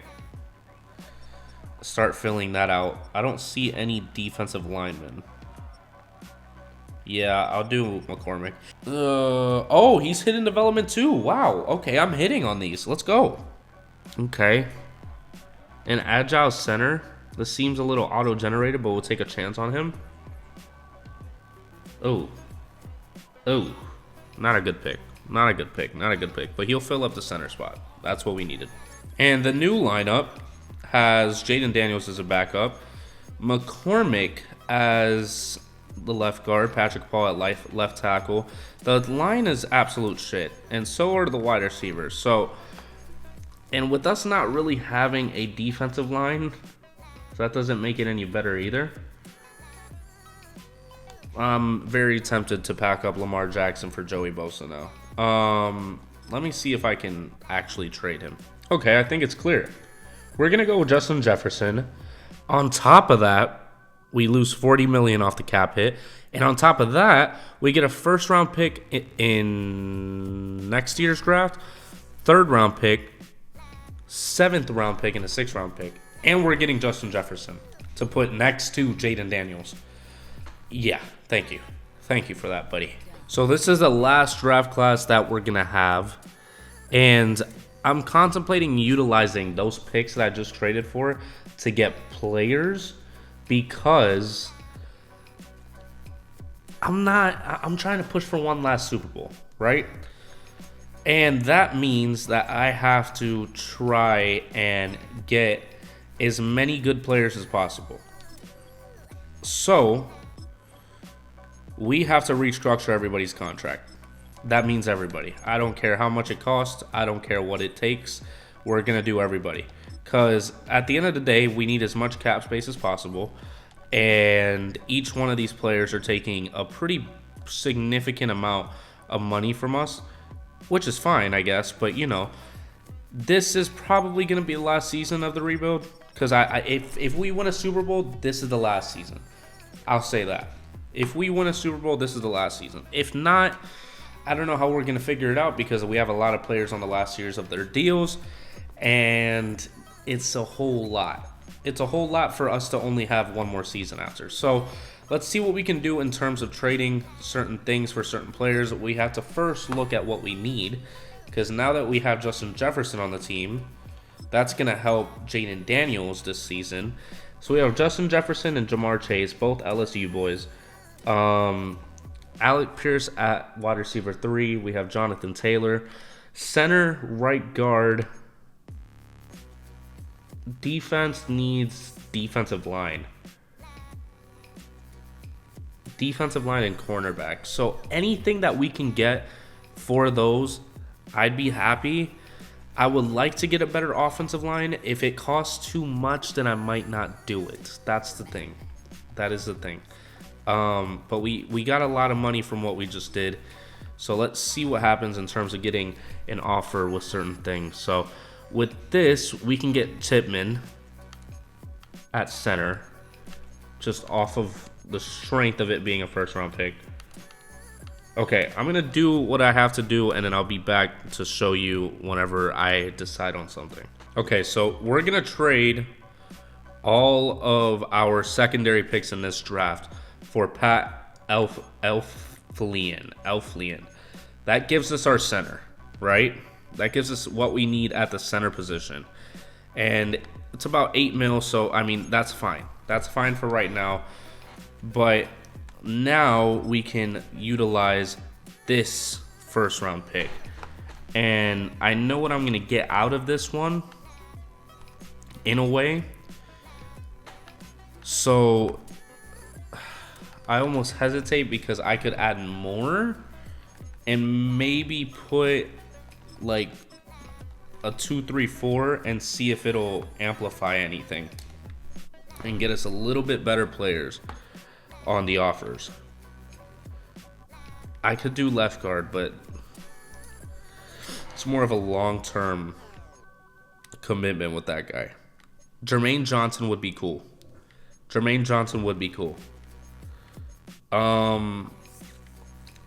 I think I'm gonna do Jermaine Johnson. So Yeah. Jermaine Johnson is going to be my go-to here with this first round pick. So that means that we still have 3 to utilize, but that's 1. So now we can go and try to get something out of this first round pick. Has a little bit less value, but it's okay. It's okay. I would like a left guard, ideally, but if not, it's okay. Deonte Banks is tempting. Why is Foyesade Oluokun a strong safety? Landon Dickerson. I think I'm going to do that. I think I'm going to do Landon Dickerson. And then I'm going to check what we have left in terms of spots open and then pursue those. Because this, like I said, this is a last-ditch effort. We are trying to get every position possible with what we have. Because now we're back on a rookie contract with Jaden Daniels, and now we have more of an opportunity to fill out the entire team instead of having 70 mil getting taken up by Lamar Jackson. So, we filled out the offensive line. McCormick is going to go to right guard, which is fine. Patrick Paul, left tackle. Tristan Wirfs, right tackle. Trey McBride, you're going to have to figure your shit out. Defense. We got Jermaine Johnson. That moved Dexter Lawrence back to defensive tackle. Right end is still a possible need, and so is corner. Right end, corner, maybe defensive tackle or middle linebacker. We'll have to see. We'll have to see. I honestly am tempted to go with the whole 3-4 scheme. Go for a right end and see how that goes. I mean, it's a perfect fit. 94%.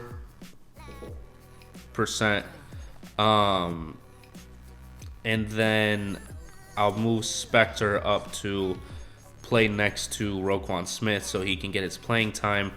And we'll go for a right end. We'll go for a center or a cornerback. Right end, cornerback, and maybe a wide receiver if possible. If possible, but we're trying to get everything. Okay, so I'm debating between Sauce Gardner and I'm just trying to make sure I get everything. I'm debating between Sauce Gardner and a right end in Robert Nkemdiche. Robert Nkemdiche, who cost 15 mil compared to Sauce Gardner, who's 8. I'm going to go Sauce. I'm going to go Sauce Gardner. And then we're going to give whatever we have left to try to get a right end. This is really what's the only thing that's worth it for a lot of teams. Okay, so I'll get Kayvon Thibodeau, and then I'll move him to right end. And then we'll have everything figured out. Perfect. Okay, there we go. We'll fill out this roster the way that it's supposed to be. Okay, so our lineup now, after all the trades that we just made, is Jaden Daniels at the helm, Jonathan Taylor, Justin Jefferson, Jamar Chase, Alec Pierce, the offensive line that mainly is Tristan Wirfs, Landon Dickerson, and our center, Trey McBride. Our defense has TJ Watt, Duke Riley, Dexter Lawrence, Jermaine Johnson II, Kayvon Thibodeau, Tankersley, Sauce Gardner, Pat Surtain, Eddie Jackson, and Tyke Smith. If we don't push hard for a Super Bowl, I'm going to be so disappointed.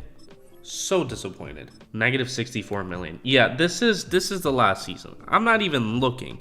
I'm not even looking at who we have to re-sign, because I know it's a ridiculous amount. And to be honest with you, let's simulate to the end of the season. Let's rip off the Band-Aid. Let's see if we end up coming back from this 3-3 record. Because so help me, if I did all of that just for them not to make the playoffs, I'm going to be pissed. Okay. All right, I'm done. I'm done. If you enjoyed that, please go down there and like so more people can see it. Comment if you have any ideas in terms of certain things like this. If you have anything that you want to see in terms of an idea or anything at all, I'm down to do it. I'm down to figure it out. I'm down to figure out whatever complex ideas you have and make a video out of it for you and for the audience. And while you're down there, subscribe so you don't miss out on the rest of our rebuilds, the rest of Madden things, football things, college football things. That's what this channel is all about. And if you like anything else outside of football, I have plenty of channels for you. Just go to the description below. But it was fun up until the end. But I will see you in the next video. Peace.